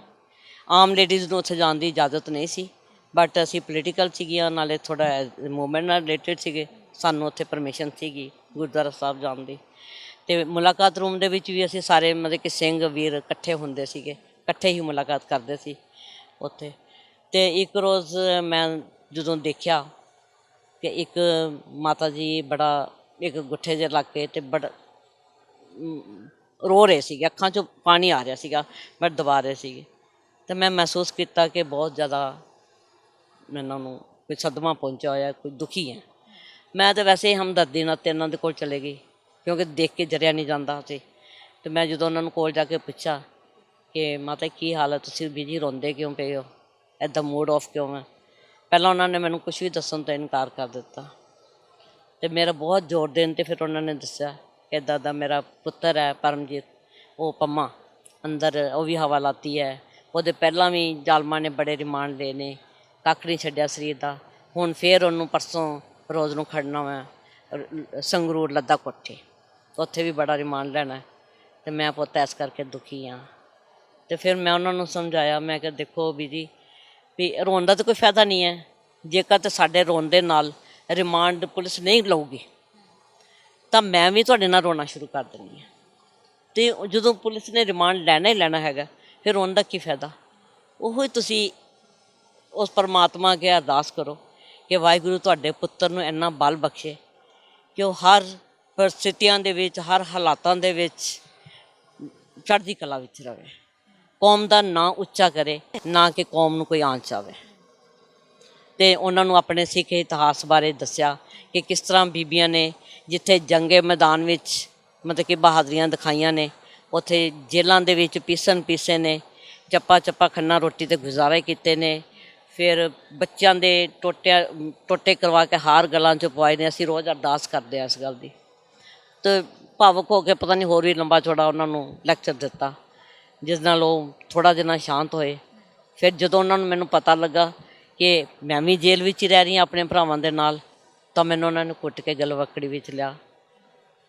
ਫਿਰ ਜਿਹੜਾ ਉਹ ਨਾਲ ਪਰਮਜੀਤ ਵਾਸਤੇ ਸਮਾਨ ਲੈ ਕੇ ਉਹਦੇ ਵਿੱਚੋਂ ਵੀ ਮੈਨੂੰ ਵੀ ਉਹਨਾਂ ਨੇ ਦਿੱਤਾ। ਅਤੇ ਪਰ ਮੈਨੂੰ ਨਹੀਂ ਪਤਾ ਸੀਗਾ ਕਿ ਪਰਮਜੀਤ ਪਿੱਛੇ ਖੜੋਤੇ ਸਾਰਾ ਕੁਛ ਸੁਣ ਰਹੇ ਨੇ। ਅਤੇ ਜਦੋਂ ਮੈਂ ਬੈਕ ਕੀਤਾ ਅਤੇ ਪਰਮਜੀਤ ਨੇ ਮੈਨੂੰ ਥਾਪੜਾ ਜਿਹਾ ਦਿੱਤਾ ਅਤੇ ਨਾਲ ਹੀ ਕਹਿੰਦੇ ਕਿ ਜਦੋਂ ਨੈਕਸਟ ਵੀ ਮੰਮੀ ਆਉਣ ਤਾਂ ਤੁਸੀਂ ਇੱਦਾਂ ਹੀ ਉਹਨਾਂ ਨੂੰ ਮੋਟੀਵੇਟ ਕਰਦੇ ਰਹਿਣਾ। ਮੈਨੂੰ ਬੜਾ ਚੰਗਾ ਲੱਗਿਆ। ਮੈਂ ਕਿਹਾ ਜੀ ਠੀਕ ਹੈ, ਤੁਹਾਨੂੰ ਚੰਗਾ ਲੱਗਿਆ। ਫਿਰ ਇਸ ਤੋਂ ਥੋੜ੍ਹੇ ਦਿਨਾਂ ਬਾਅਦ ਅਸੀਂ ਮੁਲਾਕਾਤ ਮੋਸਟਲੀ ਇਕੱਠੇ ਹੁੰਦੇ ਸੀਗੇ, ਇਹਨਾਂ ਨਾਲ ਸਪੈਸ਼ਲ ਹੋ ਜਾਂਦੇ ਸੀਗੇ ਇਕੱਠੇ। ਪਰ ਮੇਰੇ ਮਨ ਵਿੱਚ ਇਹ ਬਿਲਕੁਲ ਹੀ ਨਹੀਂ ਸੀਗਾ। ਜਿਸ ਤਰ੍ਹਾਂ ਜੇਲ੍ਹ ਦੇ ਹੋਰ ਸਿੰਘਾਂ ਨੂੰ ਆਪਾਂ ਭਰਾ ਸਮਝਦੇ ਸੀਗੇ, ਭੈਣ ਭਰਾ ਹੀ ਸੀਗੇ ਸਾਰੇ, ਇੱਦਾਂ ਹੀ ਇਹਨਾਂ ਦਾ ਸੀਗਾ। ਪਰ ਇੱਕ ਦਿਨ ਇਹਨਾਂ ਨੇ ਮੇਰੇ ਅੱਗੇ ਪ੍ਰਸਤਾਵ ਰੱਖਿਆ ਕਿ ਜਦੋਂ ਤੁਹਾਡੇ ਮਦਰ ਆਉਣਗੇ, ਮੰਮੀ ਆਉਣਗੇ, ਮੈਨੂੰ ਮਿਲਾਇਓ। ਮੈਂ ਕਿਹਾ ਜੀ, ਪਹਿਲਾਂ ਤਾਂ ਮੈਂ ਡਰ ਗਈ। ਮੈਂ ਕਿਹਾ ਪਤਾ ਨਹੀਂ ਸ਼ਾਇਦ ਜੇਲ੍ਹ ਵਿੱਚ ਅਸੀਂ ਦੋ ਕੁੜੀਆਂ ਵਾਂ, ਕੋਈ ਗਲਤੀ ਹੋ ਗਈ ਹੋਣੀ ਹੈ। ਮੈਂ ਇਹਨਾਂ ਨੂੰ ਕਿਹਾ, ਮੈਂ ਕਿਹਾ ਕੋਈ ਜੇ ਸਾਡੇ ਕੋਲੋਂ ਕੋਈ ਗਲਤੀ ਹੋ ਗਈ ਹੈ ਤਾਂ ਤੁਸੀਂ ਪਲੀਜ਼ ਮੈਨੂੰ ਦੱਸੋ, ਤਾਂ ਮੈਂ ਗਲਤੀ ਸੁਧਾਰ ਲੂੰਗੀ। ਮੇਰੇ ਮੰਮੀ ਨੂੰ ਕਿਉਂ ਦੱਸਣੀ ਹੈ ਤੁਸੀਂ? ਕਹਿੰਦੇ ਨਹੀਂ ਗਲਤੀ ਨਹੀਂ, ਮੈਂ ਕੋਈ ਚੰਗੀ ਗੱਲ ਹੀ ਕਰੂੰਗਾ। ਪਰ ਮੇਰੇ ਮਨ ਵਿੱਚ ਧੁੜਕੂ ਸੀਗਾ। ਇੱਕ ਦਿਨ ਫਿਰ ਕੁਦਰਤੀ ਮੇਰੇ ਮੰਮੀ ਵੀ ਆਏ ਹੋਏ ਸੀਗੇ ਅਤੇ ਇਹਨਾਂ ਦੇ ਵੀ ਆਏ ਹੋਏ ਸੀਗੇ। ਉਦੋਂ ਫਿਰ ਇਹਨਾਂ ਨੇ ਗੱਲ ਕਲੀਅਰ ਕੀਤੀ ਕਿ ਮੈਂ ਮੰਮੀ ਨੂੰ ਕਹਿੰਦੇ ਵੀ ਮੈਂ ਕੁਲਵਿੰਦਰ ਨਾਲ ਮੈਰਿਜ ਕਰਨਾ ਚਾਹੁੰਦਾ। ਮੰਮੀ ਵੀ ਇੱਕਦਮ ਸੁਣ ਕੇ ਯਕਦਮ ਮੈਰਿਜ ਦੀ ਗੱਲ ਥੋੜ੍ਹਾ ਹੱਕੇ ਬੱਕੇ ਜਿਹੇ ਰਹਿ ਗਏ। ਫਿਰ ਮੇਰੀ ਅਤੇ ਇਹਨਾਂ ਦੀ ਹਾਈਟ ਨੂੰ ਲੈ ਕੇ ਵੀ ਬੜੇ ਐਕਸਾਈਟਿਡ ਸੀਗੇ ਕਿ ਵੀ ਉਹ ਜ਼ਿੰਦਗੀ ਨਾ ਦੇਵੇ। ਪਰ ਮੇਰੇ ਮਦਰ ਨੇ, ਜਿਹੜੇ ਬਜ਼ੁਰਗ ਸੀਗੇ ਅਕਾਲੀ ਲੀਡਰ, ਉਹਨਾਂ ਦੀ ਵੀ ਸਲਾਹ ਲਈ। ਸਾਰਿਆਂ ਨੇ ਇਹੀ ਗੱਲ ਕਹੀ ਕਿ ਅਸੀਂ ਵਿਚੋਲੇ ਹਾਂ, ਤੁਸੀਂ ਇੱਥੇ ਕਰ ਦਿਓ, ਮੁੰਡਾ ਬੜਾ ਨਾਈਸ ਹੈ। ਫਿਰ ਮੰਮੀ ਮੰਨ ਗਏ। ਮੰਮੀ ਕਹਿੰਦੇ ਚਲੋ ਠੀਕ ਹੈ। ਇੱਧਰ ਮੇਰੇ ਸੱਸ ਮੰਮੀ ਕਹਿੰਦੇ ਵੀ ਇਹਦੀ ਹਾਈਟ ਛੋਟੀ ਹੈ। ਅਤੇ ਪਰਮਜੀਤ ਨੇ ਇੱਕੋ ਗੱਲ ਕਹੀ, ਕਹਿੰਦੇ ਕਿ ਮੈਂ ਸੂਰਤ ਨਹੀਂ ਸੀਰਤ ਦੇਖੀ ਹੈ, ਕਿ ਮੈਨੂੰ ਵਿਚਾਰ ਵਧੀਆ ਲੱਗੇ ਨੇ, ਮੈਂ ਇਸ ਕਰਕੇ। ਫਿਰ ਮੰਮੀ ਵੀ ਕਹਿਣ ਲੱਗੇ, ਇੱਥੋਂ ਵਾਲੇ ਵੀ, ਸੱਸ ਮੰਮੀ ਵੀ ਚਲੋ ਜੇ ਮੇਰੇ ਬੱਚਿਆਂ ਦੀ ਖੁਸ਼ੀ ਵਿੱਚ ਮਾਂ ਪਿਓ ਦੀ ਖੁਸ਼ੀ ਹੈ, ਜੇ ਮੇਰੇ ਪੁੱਤਰ ਨੇ ਤੈਨੂੰ ਪਸੰਦ ਕੀਤਾ ਤਾਂ ਮੈਨੂੰ ਕੋਈ ਇਤਰਾਜ਼ ਨਹੀਂ ਹੈ। ਉਸ ਤੋਂ ਬਾਅਦ ਚਲੋ ਜੇਲਰ ਕਹਿਣ ਲੱਗੇ ਜੀ ਮਿਠਾਈ ਮਠੂਈ ਲਿਆਓ, ਮਿੱਠਾ ਮੂੰਹ ਕਰਾਓ। ਕਰਾਤੇ ਮਿੱਠੇ ਮੂੰਹ। ਅਤੇ ਅਸੀਂ ਤਾਂ ਮੈਂ ਤਾਂ ਸਗੋਂ ਪਰਮਜੀਤ ਨੂੰ ਕਹਿੰਦੀ ਪਈ ਸੀ, ਮੈਂ ਕਿਹਾ ਵੀ ਜੇਲ੍ਹ ਵਿੱਚ ਕਿਸੇ ਨੂੰ ਪਤਾ ਨਾ ਲੱਗੇ ਕਿ ਸਾਡੀ ਦੋਨਾਂ ਦੀ ਕੋਈ ਗੱਲਬਾਤ ਵੀ ਹੈ। ਕਹਿੰਦੇ ਜੀ ਠੀਕ ਹੈ, ਨਹੀਂ ਲੱਗਦਾ। ਪਰ ਕੁਸਰ ਮਸਰ ਹੁੰਦੀ ਹੈ, ਪਤਾ ਤਾਂ ਲੱਗ ਹੀ ਜਾਂਦਾ। ਅਤੇ ਇਸ ਤੋਂ ਘਟਨਾ ਤੋਂ ਥੋੜ੍ਹੇ ਦਿਨਾਂ ਬਾਅਦ ਹੀ ਇੱਕ ਦਿਨ ਫਿਰ ਮੇਰੇ ਪੇਰੈਂਟਸ ਵੀ ਅਤੇ ਇਹਨਾਂ ਦੇ ਵੀ ਆਏ ਹੋਏ ਸੀਗੇ। ਅਤੇ ਆਪਣੇ ਸਾਥੀ ਸਿੰਘਾਂ ਦੇ ਮਨ ਵਿੱਚ ਪਤਾ ਨਹੀਂ ਕੀ ਆਇਆ, ਉਹਨਾਂ ਨੇ ਸਾਨੂੰ ਵੀ ਨਹੀਂ ਦੱਸਿਆ। ਯਕਦਮ ਤਿਆਰੀ ਕਰ ਲਈ, ਸਾਨੂੰ ਪਹਿਲਾਂ ਵੱਖਰੇ ਬਿਠਾ ਦਿੱਤਾ। ਅਤੇ ਸਾਨੂੰ ਉਦੋਂ ਹੀ ਪਤਾ ਲੱਗਾ ਜਦੋਂ ਅਸੀਂ ਆਪਣੇ ਸਾਹਮਣੇ ਉੱਥੇ ਮੁਲਾਕਾਤ ਰੂਮ ਦੇ ਵਿੱਚ ਹਾਰ ਸ਼ਾਰ ਪਏ ਦੇਖੇ। ਅਤੇ ਕਹਿੰਦੇ ਜੀ ਬੈਠੋ ਹੁਣ ਅਰਦਾਸ ਕਰੀਏ। ਉੱਥੇ ਜੇਲ੍ਹ ਵਿੱਚ ਹੀ ਪਰਮਜੀਤ ਦੇ ਨਾਨਕਿਆਂ ਦਾ ਇੱਕ ਸਿੰਘ ਸੀਗਾ, ਸੇਵਾ ਸਿੰਘ ਸੇਖਵਾਂ, ਅਤੇ ਦਾ ਨਾਮ ਸੁਣਿਆ ਹੋਣਾ, ਮੰਤਰੀ ਰਹੇ ਨੇ। ਉਹਨਾਂ ਦੇ ਫਾਦਰ ਹੁੰਦੇ ਸੀਗੇ ਉਹ ਜਾਗਤ ਸਿੰਘ ਸੇਖਵਾਂ, ਉਹ ਜੇਲ੍ਹ ਵਿੱਚ ਸੀਗੇ। ਅਤੇ ਪਰਮਜੀਤ ਦੇ ਨਾਨਕੇ ਸੇਖ ਵੀ ਹੈ, ਉਹ ਪਰਮਜੀਤ ਦੇ ਮਾਮਾ ਜੀ ਬਣ ਗਏ ਸੀਗੇ। ਅਤੇ ਮੇਰੇ ਸ਼ਹਿਰ ਦੇ ਜਿਹੜੇ ਜਥੇਦਾਰ ਸੀਗੇ ਉਹ ਮੇਰੇ ਮਾਮਾ ਜੀ ਬਣ ਗਏ ਸੀਗੇ। ਅਤੇ ਕਾਦੀਆਂ ਤੋਂ ਇੱਕ ਪ੍ਰੀਤਮ ਸਿੰਘ ਜੀ ਭਾਟੀਆ ਹੁੰਦੇ ਨੇ, ਕਾਫੀ ਕਥਾਵਾਚਕ ਵੀ ਬੜੇ ਵਧੀਆ ਰਹੇ ਨੇ, ਅਤੇ ਅਕਾਲੀ ਲੀਡਰ ਵੀ ਬੜੇ ਵਧੀਆ ਰਹੇ ਨੇ। ਉਹਨਾਂ ਨੇ ਅਰਦਾਸ ਕਰ ਦਿੱਤੀ ਜੇਲ੍ਹ 'ਚ। ਚਲੋ ਸਾਡੀ ਜਿਹੜੀ ਅੰਗੇਜਮੈਂਟ ਦੀ ਰਸਮ ਹੋ ਗਈ। ਸੋ ਜੇਲ੍ਹ ਤੋਂ ਬਾਅਦ ਤੁਸੀਂ ਫਿਰ ਕਿੰਨੇ ਸਮੇਂ ਬਾਅਦ ਬਾਹਰ ਆਉਂਦੇ ਹੋ ਜੇਲ੍ਹ ਦੇ ਵਿੱਚੋਂ, ਤਾਂ ਫਿਰ ਕਿੰਨੇ ਸਮੇਂ ਬਾਅਦ ਵਿਆਹ ਹੋ ਜਾਂਦਾ ਤੁਹਾਡਾ? ਦੇਖੋ ਜੇਲ੍ਹ ਤੋਂ ਬਾਅਦ ਮੈਂ ਮਈ 1985 ਦੇ ਵਿੱਚ ਮੇਰੀ ਬੇਲ ਹੁੰਦੀ ਹੈ, ਪਹਿਲੇ ਮੈਂ ਬਾਹਰ ਆਉਂਦੀ ਹਾਂ। ਅਤੇ ਉਸ ਤੋਂ ਬਾਅਦ ਮੈਨੂੰ ਪਰਮਜੀਤ ਹੋਰਾਂ ਦੀ ਮੁਲਾਕਾਤ ਕਰਨ ਜਾਂ ਤਰੀਕਾਂ 'ਤੇ ਮੈਨੂੰ ਆਉਣਾ ਹੀ ਪੈਂਦਾ ਸੀਗਾ। ਅਤੇ ਉਸ ਤੋਂ ਬਾਅਦ ਪਰਮਜੀਤ ਆਉਂਦੇ ਆ ਮੇਰੇ ਖਿਆਲ ਅਕਤੂਬਰ ਦੇ ਲਾਸਟ ਵਿੱਚ, ਅਕਤੂਬਰ 95 ਅਤੇ ਲਾਸਟ ਵਿੱਚ ਮੇਰੇ ਖਿਆਲ ਆਏ ਨੇ ਬਾਹਰ, ਬੇਲ ਆਊਟ ਹੀ ਹੋਏ ਸੀਗੇ ਅਤੇ ਆਏ। ਤਾਂ ਉਸ ਤੋਂ ਬਾਅਦ ਅਸੀਂ ਡਿਸਾਈਡ ਕਰ ਲਿਆ ਕਿ ਮੈਰਿਜ ਦਾ ਦਿਨ ਅਸੀਂ ਅੰਮ੍ਰਿਤਸਰ ਮਿਲੇ ਸੀਗੇ, ਅਸੀਂ ਇਕੱਠੇ, ਕੋਈ ਕਾਨਫਰੰਸ ਸੀਗੀ, ਪਰਮਜੀਤ ਨੇ ਵੀ ਜਾਣਾ ਸੀਗਾ, ਮੈਂ ਵੀ ਜਾਣਾ ਸੀਗਾ। ਅਸੀਂ ਉੱਥੇ ਉਦੋਂ ਮੋਬਾਈਲ 'ਤੇ ਹੁੰਦੇ ਨਹੀਂ ਸੀਗੇ ਕਿ ਜਿਹੜਾ ਅਸੀਂ ਇੱਕ ਦੂਸਰੇ ਨੂੰ ਟਾਈਮ ਦੇ ਦਈਏ। ਅਸੀਂ ਇੱਕ ਜਗ੍ਹਾ ਨਿਸ਼ਚਿਤ ਕਰ ਲਈ ਸੀਗੀ ਕਿ ਉੱਥੋਂ ਜਿਹੜੀ ਲਾਇਬ੍ਰੇਰੀ ਹੈ ਉੱਥੇ ਤੁਸੀਂ ਵੀ ਆ ਜਾਓ, ਕਾਨਫਰੰਸ ਤੋਂ ਬਾਅਦ ਮੈਂ ਵੀ, ਅਸੀਂ ਦੋਨੋਂ ਉੱਥੋਂ ਮਿਲੇ ਹਾਂ। ਉਸ ਤੋਂ ਬਾਅਦ ਅਸੀਂ ਬਾਹਰ ਆ ਕੇ ਇੱਕ ਸ੍ਰੀ ਸਾਹਿਬ ਪਰਮਜੀਤ ਨੇ ਲਈ, ਇੱਕ ਮੈਂ ਰਹੀ, ਅਸੀਂ ਸ੍ਰੀ ਸਾਹਿਬ ਆਪਸ ਵਿੱਚ ਐਕਸਚੇਂਜ ਕਰ ਦਿੱਤੇ। ਅਸੀਂ ਕਿਹਾ ਇਹ ਸਾਡੇ ਸ਼ਗਨ ਹੋ ਗਏ। ਉਸ ਤੋਂ ਬਾਅਦ ਅਸੀਂ ਆਪੋ ਆਪਣੇ ਘਰਾਂ ਨੂੰ ਆ ਗਏ। ਉਸ ਤੋਂ ਬਾਅਦ ਡਿਸਾਈਡ ਕਰ ਲਿਆ ਕਿ ਦਿਨ ਵੀ 12 ਦਸੰਬਰ 1985 ਨੂੰ ਸਾਡੀ ਜਿਹੜੀ ਆ ਉਹ ਮੈਰਿਜ ਹੁੰਦੀ। ਜਦੋਂ ਤੁਹਾਡਾ ਵਿਆਹ ਹੋ ਜਾਂਦਾ ਹੈ ਤੇ ਉਸ ਤੋਂ ਬਾਅਦ ਫਿਰ ਪਰਮਜੀਤ ਸਿੰਘ ਹੋਣੀ ਜਿਹੜੇ ਨੇ ਉਹ ਫਿਰ ਜੇਲ੍ਹ ਜਾਂਦੇ ਨੇ, ਤੁਹਾਡੀ ਕੁੱਖ ਨੂੰ ਭਾਗ ਲੱਗਿਆ ਹੁੰਦਾ ਉਦੋਂ? ਨਹੀਂ, ਉਦੋਂ ਨਹੀਂ ਲੱਗਿਆ, ਕਿਉਂਕਿ 5.25 ਸਾਲ ਦੀ ਲਾਈਫ ਸੀਗੀ। ਤੁਹਾਨੂੰ ਦੱਸਿਆ ਮੈਰਿਜ ਲਾਈਫ ਭਾਵੇਂ ਸਾਡੀ ਰਹੀ ਹੈ, ਬਟ ਅਸੀਂ ਇਹਦੇ ਵਿੱਚ ਜੇਕਰ ਮੈਂ ਦਿਨਾਂ ਦਾ ਹਿਸਾਬ ਲਾਵਾਂ ਤਾਂ 90 ਡੇਜ਼ ਵੀ ਨਹੀਂ ਬਣਦੇ ਜਿਹੜੇ ਅਸੀਂ ਇਕੱਠੇ ਰਹੇ ਹੋਵਾਂਗੇ। ਉਸ ਤੋਂ ਬਾਅਦ ਜਦੋਂ ਸਾਡੀ 12 ਦਸੰਬਰ 1985 ਨੂੰ ਮੈਰਿਜ ਹੁੰਦੀ ਹੈ, ਉਸ ਤੋਂ ਬਾਅਦ 10 ਜਨਵਰੀ 1986 ਨੂੰ ਕੋਈ ਰਸਤਾ ਰੋਕੋ ਪ੍ਰੋਗਰਾਮ ਸੀਗਾ। ਪਹਿਲੀ ਵਾਰੀ ਪਰਮਜੀਤ ਹੋਰਾਂ ਨੂੰ ਉਦੋਂ ਗ੍ਰਿਫਤਾਰ ਕੀਤਾ ਜਾਂਦਾ ਹੈ। ਉਦੋਂ 4-5 ਦਿਨ ਥਾਣੇ ਵਿੱਚ ਹੀ ਰਹਿੰਦੇ ਨੇ, ਫਿਰ ਆ ਜਾਂਦੇ ਨੇ। ਉਸ ਤੋਂ ਬਾਅਦ ਪੁਲਿਸ ਰੇਡ ਸਾਡੇ 'ਤੇ ਹੁੰਦੀ ਰਹੀ ਹੈ, ਸਾਨੂੰ ਘਰ ਟਿਕ ਕੇ ਬੈਠਣਾ ਨਹੀਂ ਮਿਲਦਾ ਰਿਹਾ।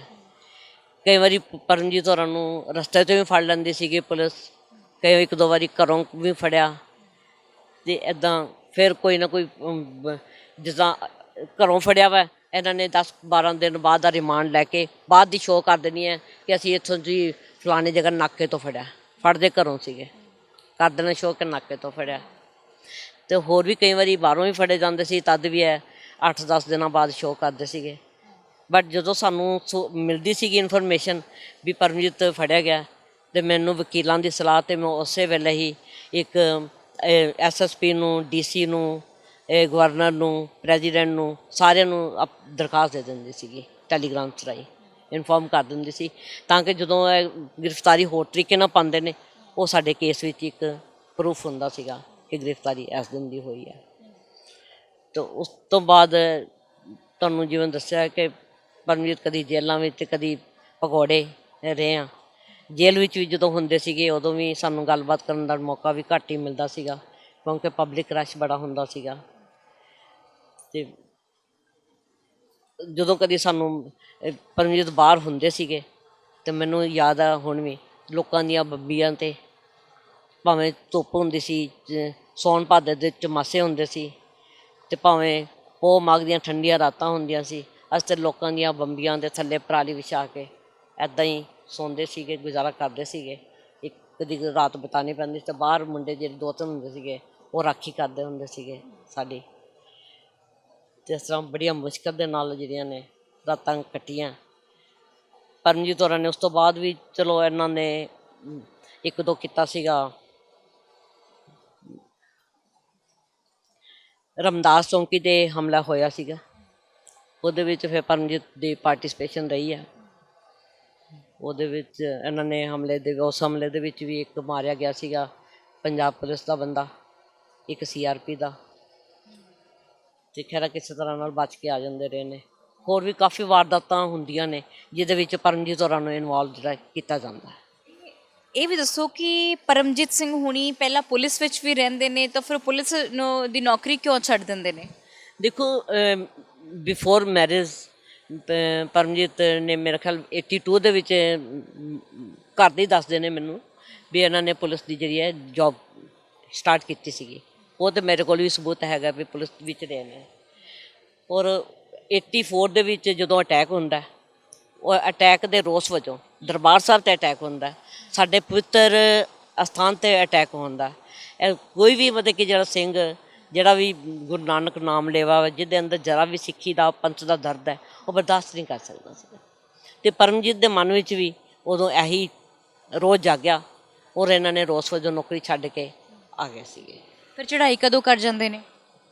ਪਰਮਜੀਤ ਲਾਸਟ ਟਾਈਮ 9 ਅਪ੍ਰੈਲ ਅਸੀਂ 7 ਅਪ੍ਰੈਲ 91 ਦੀ ਗੱਲ ਹੈ, ਪਠਾਨਕੋਟ ਹੀ ਸੀਗੇ ਅਸੀਂ। ਉੱਥੇ ਵੀ ਜਦੋਂ ਜਾਂਦੇ ਸੀਗੇ ਆਪਣੇ ਘਰ ਨਹੀਂ ਰਹਿੰਦੇ ਹੁੰਦੇ ਸੀਗੇ, ਅਸੀਂ ਕਿਸੇ ਦੇ ਘਰ ਹੀ ਠਹਿਰਦੇ ਸੀਗੇ। ਅਤੇ 7 ਅਪ੍ਰੈਲ ਨੂੰ ਵੀ ਮੈਨੂੰ ਯਾਦ ਹੈ, ਅਸੀਂ ਉੱਥੋਂ ਮੋਰਨਿੰਗ ਟ੍ਰੇਨ 'ਤੇ ਬੈਠੇ ਹਾਂ। ਅਸੀਂ ਅੰਮ੍ਰਿਤਸਰ ਜਾਣਾ ਸੀਗਾ, ਕੋਈ ਸੁੱਖਣਾ ਉਤਾਰਨੀ ਸੀਗੀ ਗੁਰਦੁਆਰਾ ਛਿਆਟਾ ਸਾਹਿਬ, ਕਿ ਬੇਟੀ ਉਦੋਂ ਹੋਣ ਵਾਲੀ ਸੀਗੀ ਨਾ, ਅਤੇ ਅਸੀਂ ਸੁੱਖਣਾ ਲਾਉਣੀ ਸੀਗੀ। ਸੁੱਖਿਆ ਹੋਇਆ ਸੀਗਾ ਵੀ ਚਲੋ ਬਾਬਾ ਜੀ ਕੋਈ ਮਿਹਰ ਕਰਨਗੇ ਤਾਂ ਅਸੀਂ ਗੁਰਦੁਆਰਾ ਛਿਆਟਾ ਸਾਹਿਬ ਜਾਵਾਂਗੇ। ਅਤੇ ਅਸੀਂ ਉੱਥੋਂ ਚੜ੍ਹੇ ਹਾਂ, 5 ਵਜੇ ਨਾਲ ਟ੍ਰੇਨ ਚੱਲਦੀ ਹੈ, 5 ਸਾਢੇ 5 ਦੇ ਕਰੀਬ ਸਾਨੂੰ ਕੋਈ ਚੜ੍ਹਾ ਕੇ ਗਿਆ ਸੀਗਾ। ਟਿਕਟਾਂ ਅਸੀਂ ਰਾਤ ਦੀਆਂ ਲੈ ਲਈਆਂ ਸੀਗੀਆਂ, ਪੇਸ ਬਦਲੇ ਹੋਏ ਸੀਗੇ ਦੋਵਾਂ ਨੇ। ਅਤੇ ਪਰਮਜੀਤ ਤੋਂ ਇੱਕ ਟ੍ਰੇਨ ਦੀ ਉੱਪਰਲੀ ਬਰਥ 'ਤੇ ਲੰਮੇ ਪੈ ਗਏ ਸੀਗੇ ਅਤੇ ਮੈਂ ਨੀਚੇ ਸੀਗੀ।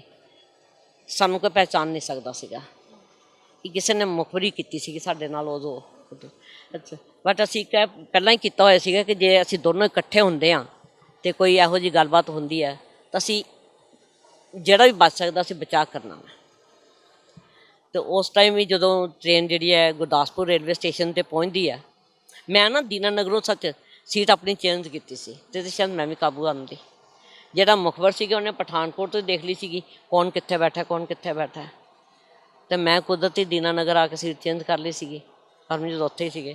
ਜਦੋਂ ਸਾਡੀ ਟ੍ਰੇਨ ਗੁਰਦਾਸਪੁਰ ਰੇਲਵੇ ਸਟੇਸ਼ਨ 'ਤੇ ਪਹੁੰਚਦੀ ਹੈ ਅਤੇ ਖੜੀ ਹੁੰਦੀ ਹੈ ਤਾਂ ਮੈਂ ਦੇਖਿਆ ਕਿ ਸਾਰੇ ਪਾਸਿਓਂ ਤੋਂ ਪੁਲਿਸ ਔਰ CRP ਖੜੀ ਆ, ਘੇਰਾ ਪਾਇਆ ਹੋਇਆ, ਔਰ 1-2 CRP ਵਾਲੇ ਔਰ ਪੁਲਿਸ ਮੁਲਾਜ਼ਮ ਸਾਡੇ ਵਾਲੇ ਕੋਚ ਵਿੱਚ ਵੀ ਚੜ੍ਹਦੇ ਨੇ, ਸਾਰਿਆਂ ਦੀ ਤਲਾਸ਼ੀ ਲੈਂਦੇ ਆ। ਮੈਨੂੰ ਉਦੋਂ ਹੀ ਨਾ ਥੋੜ੍ਹਾ ਜਿਹਾ ਜਿਵੇਂ ਕਹਿੰਦੇ ਪੰਜਾਬੀ 'ਚ ਕਿ ਹੌਲ ਜਿਹਾ ਪੈਂਦਾ, ਇੱਦਾਂ ਹੋਇਆ ਬੜਾ, ਮਤਲਬ ਕਿ ਅੰਦਰ ਕਿ ਕੋਈ ਗੜਬੜ ਹੈ। ਖੈਰ ਚਲੋ ਇੱਕ ਵਾਰੀ ਉਹ ਤਲਾਸ਼ੀ ਲੈ ਕੇ ਚਲੇ ਵੀ ਜਾਂਦੇ ਆ, ਫਿਰ ਦੁਬਾਰਾ ਥੋੜ੍ਹੀ ਦੇਰ ਬਾਅਦ ਆਉਂਦੇ ਆ ਅਤੇ ਜਿੱਥੇ ਪਰਮਜੀਤ ਲੰਮੇ ਪਏ ਸੀਗੇ ਬੱਸ 'ਤੇ ਉੱਥੇ ਹੀ ਫੜਦੇ ਨੇ। ਅਤੇ ਪਰਮਜੀਤ ਸੌਣ ਦਾ ਨਾਟਕ ਹੀ ਕਰਦੇ ਪਏ ਸੀਗੇ। ਇਹਨਾਂ ਕੋਲ ਉਸ ਵੇਲੇ ਹੈ ਵੀ ਛੋਟੀ ਮੌਜ਼ਰ ਟਾਈਪ ਸੀਗੀ, ਪਿਸਟਲ ਸੀਗੀ। ਇਹਨਾਂ ਨੇ ਜਿਸ ਵੇਲੇ ਅੱਬੜ ਵਾਏ ਉੱਠੇ ਆ ਅਤੇ ਇਹਨਾਂ ਨੇ ਇੱਕਦਮ ਪਿਸਟਲ ਚਲਾਈ ਵੀ ਹੈ। ਪਹਿਲਾਂ ਜਿਹੜੇ ਪੁਲਿਸ ਮੁਲਾਜ਼ਮ ਨੇ CRP ਵਾਲੇ ਨੇ ਫੜਿਆ ਨਾ, ਇਹਨਾਂ ਨੂੰ ਦਬੋਚਿਆ, ਉਹਨੂੰ ਇੱਦਾਂ ਹੀ ਕਰਕੇ ਛੁਡਾ ਲਿਆ ਸੀਗਾ ਆਪਣੇ ਆਪ ਨੂੰ, ਅਤੇ ਟ੍ਰੇਨ 'ਚੋਂ ਥੱਲੇ ਉਤਰ ਕੇ ਦੌੜੇ ਆ। ਪਰ ਚਾਰੋਂ ਸਾਈਡ 'ਤੇ ਘੇਰਾ ਪਿਆ ਹੋਣ ਕਰਕੇ ਨਾ ਇਹ ਕਾਬੂ ਆ ਜਾਂਦੇ। ਇਹਨਾਂ ਨੇ ਫਿਰ ਗੋਲੀਆਂ ਚਲਾਈਆਂ 2, ਦੋਵੇਂ ਫੱਟੜ ਹੁੰਦੇ ਨੇ ਪੁਲਿਸ ਮੁਲਾਜ਼ਮ। ਅਤੇ ਉਸ ਵੇਲੇ ਫਿਰ ਮੈਨੂੰ ਤਾਂ ਇਹਨਾਂ ਨੇ ਜਿਸ ਵੇਲੇ ਫੜੇ ਜਾਂਦੇ ਨੇ ਚੁੱਪ ਰਹਿਣ ਦਾ ਇਸ਼ਾਰਾ ਕਰ ਦਿੱਤਾ ਸੀਗਾ ਨਾ, ਪਰ ਮੈਂ ਸਾਰਾ ਮੰਜ਼ਰ ਆਪਣੀਆਂ ਅੱਖਾਂ ਨਾਲ ਦੇਖਿਆ। ਮੈਨੂੰ ਪਤਾ ਉਸ ਵੇਲੇ ਮੇਰੇ ਦਿਲ 'ਤੇ ਕੀ ਬੀਤਦੀ ਸੀ। ਮੈਂ ਰੌਲਾ ਪਾਉਣ ਜੋਗੀ ਵੀ ਨਹੀਂ ਸੀ, ਕੁਛ ਵੀ ਨਹੀਂ ਕਰ ਸਕਦੀ ਸੀ। ਖੈਰ ਟ੍ਰੇਨ ਤੋਂ ਮੈਂ ਉਦੋਂ ਉਤਰ ਗਈ ਥੱਲੇ, ਅਤੇ ਪਬਲਿਕ ਕੋਲੋਂ ਮੈਂ ਸੁਣਿਆ, ਪਬਲਿਕ ਰਸ਼ ਤੋਂ ਹੀ, ਕਿ ਉੱਥੇ ਲੈ ਗਏ ਨੇ ਗੁਰਦਾਸਪੁਰ ਤੋਂ ਬਟਾਲੇ ਲੈ ਗਏ ਆ। ਬਟਾਲੇ ਦਾ ਇੱਕ ਬੀਕੋ ਸੈਂਟਰ ਹੁੰਦਾ ਸੀਗਾ, ਇੰਟਰੋਗੇਸ਼ਨ ਸੈਂਟਰ, ਉੱਥੇ ਲੈ ਕੇ ਗਏ ਨੇ। ਉੱਥੇ ਫਿਰ ਇਹਨਾਂ ਨੂੰ 2 ਦਿਨ ਰੱਖਿਆ। 2 ਦਿਨਾਂ ਦੇ ਵਿੱਚ ਕਿੱਦਾਂ ਦਾ ਟੌਰਚਰ ਕੀਤਾ, ਕਿੱਦਾਂ ਦਾ ਨਹੀਂ, ਗੋਡ ਨੋਜ਼, ਉਹ ਤਾਂ ਜ਼ਿਆਦਾ ਹੀ ਕੀਤਾ। ਤਾਂ ਹੀ ਫਿਰ ਇਹਨਾਂ ਨੇ ਜਿਹੜੀ ਸ਼ਹਾਦਤ ਹੈ ਉਹ ਗੁਰਦਾਸਪੁਰ ਕਲਾ ਰੋਡ 'ਤੇ ਤੀਸਰੇ ਦਿਨ ਸ਼ੋਅ ਕੀਤੀ ਹੈ, 9 ਅਪ੍ਰੈਲ ਨੂੰ। ਹਾਂ, ਕੁੱਟ-ਕੁੱਟ ਕੇ ਸ਼ਹੀਦ ਕਰ ਦਿੱਤਾ ਗਿਆ। ਯੈਸ, ਨੇਲਸ ਜਿਹੜੇ ਨੇ ਉਹ ਜਮਹੂਰੀਆ ਨਾਲ ਕੱਢੇ ਹੋਏ ਸੀਗੇ। ਮੇਰੇ ਚਾਚਾ ਜੀ ਹੋਰਾਂ ਨੇ, ਪਿੰਡ ਦੇ 1-2 ਹੋਰ ਸਰਪੰਚ ਨੰਬਰਦਾਰ ਆ, ਉਹਨਾਂ ਨੇ ਦੇਖੀ ਡੈਡ ਬੋਡੀ, ਚੋਰੀ ਛਿਪੇ ਦੇਖੀ। ਇਹ ਜਦੋਂ ਸਾਡੇ ਮਤਲਬ ਕਿ ਟਰਾਲੀਆਂ ਭਰ ਕੇ ਜਾਂਦੇ ਸੀਗੇ, ਥਾਣੇ ਦਾ ਘਰਾਓ ਕਰਦੇ ਸੀਗੇ, ਅਤੇ ਕੁਛ ਬੰਦੇ ਸੋਚਦੇ ਸੀਗੇ ਕਿ ਅਸੀਂ SSP ਨੂੰ ਮਿਲਦੇ ਹਾਂ, ਚੱਲ ਮਿਲ ਕੇ ਕੋਈ ਇਹਦਾ ਹੱਲ ਕੱਢਦੇ ਹਾਂ। ਅਤੇ ਜਦੋਂ ਵੀ ਉਹ ਮਿਲਦੇ ਜਿੱਦਾਂ ਚਾਹੁੰਦੇ ਸੀ SSP ਨੂੰ, ਅਤੇ ਇਹੀ ਆਉਂਦੀ ਸੀ ਜੀ ਸਾਹਿਬ ਕਿਤੇ ਮੀਟਿੰਗ ਕਰ ਰਹੇ ਨੇ, ਸਾਹਿਬ ਕੋਈ ਮੀਟਿੰਗ ਕਰ ਰਹੇ ਨੇ। ਫਿਰ ਤੁਹਾਨੂੰ ਡੈੱਡ ਬੋਡੀ ਦਿੱਤੀ ਸੰਸਕਾਰ ਕਰਨ ਨੂੰ? 9 ਤਰੀਕ ਨੂੰ ਸਾਨੂੰ 12-1 ਵਜੇ ਨਾਲ ਪਤਾ ਲੱਗਾ ਮੇਰੇ ਪਿੰਡ ਦੇ ਬੰਦਿਆਂ ਨੂੰ। ਉਹ ਪੁਲਿਸ ਵਾਲੇ ਆਪਸ ਵਿੱਚ ਗੱਲਾਂ ਕਰ ਰਹੇ ਸੀਗੇ ਜੀ, ਇੱਦਾਂ ਦਾ ਤੁਗਲਵਾਲ ਦਾ ਪੰਮਾ ਜਿਹੜਾ ਹੈ ਉਹ ਮੁਕਾਬਲਾ ਬਣਾ ਦਿੱਤਾ ਗਿਆ ਵਾ। ਹਾਂ, ਲੋਕ ਮੇਰੇ ਪਿੰਡ ਦੇ ਤਾਂ ਸੁਣਿਆ ਹੀ ਹੈ, ਸੁਣ ਕੇ ਅਤੇ ਸਿਵਲ ਹਸਪੀਟਲ ਪਹੁੰਚੇ ਹੈ, ਉੱਥੇ ਚੋਰੀ ਛਿਪੇ ਡੈਡ ਬੋਡੀ ਦੇਖੀ ਹੈ, ਚੋਰੀ ਛਿਪੇ। ਸਾਨੂੰ ਦਿੱਤੀ ਨਹੀਂ, ਸੰਸਕਾਰ ਵੀ ਨਹੀਂ ਕਰਨ ਦਿੱਤਾ, ਸਾਨੂੰ ਡੈਡ ਬੋਡੀ ਨਹੀਂ ਦਿੱਤੀ, ਤਾਂ ਨਾ ਹੀ ਇਹਨਾਂ ਨੇ ਡੈਡ ਬੋਡੀ ਨਹੀਂ ਦਿੱਤੀ, ਸੰਸਕਾਰ ਕੀ ਕਰਨ ਦੇਣਾ ਸੀ। ਤੁਸੀਂ ਕਿੰਨੇ ਮੰਥ ਦੇ ਪ੍ਰੈਗਨੈਂਟ ਸੀ? ਇਹ 6 ਮੰਥ ਦੀ ਹੋਊਗੀ। ਸਭ ਕੁਝ ਅੱਖਾਂ ਸਾਹਮਣੇ ਵੇਖਿਆ ਤਾਂ? ਸਭ ਕੁਛ ਆਪਣੇ ਅੱਖਾਂ ਦੇ ਸਾਹਮਣੇ ਦੇਖਿਆ।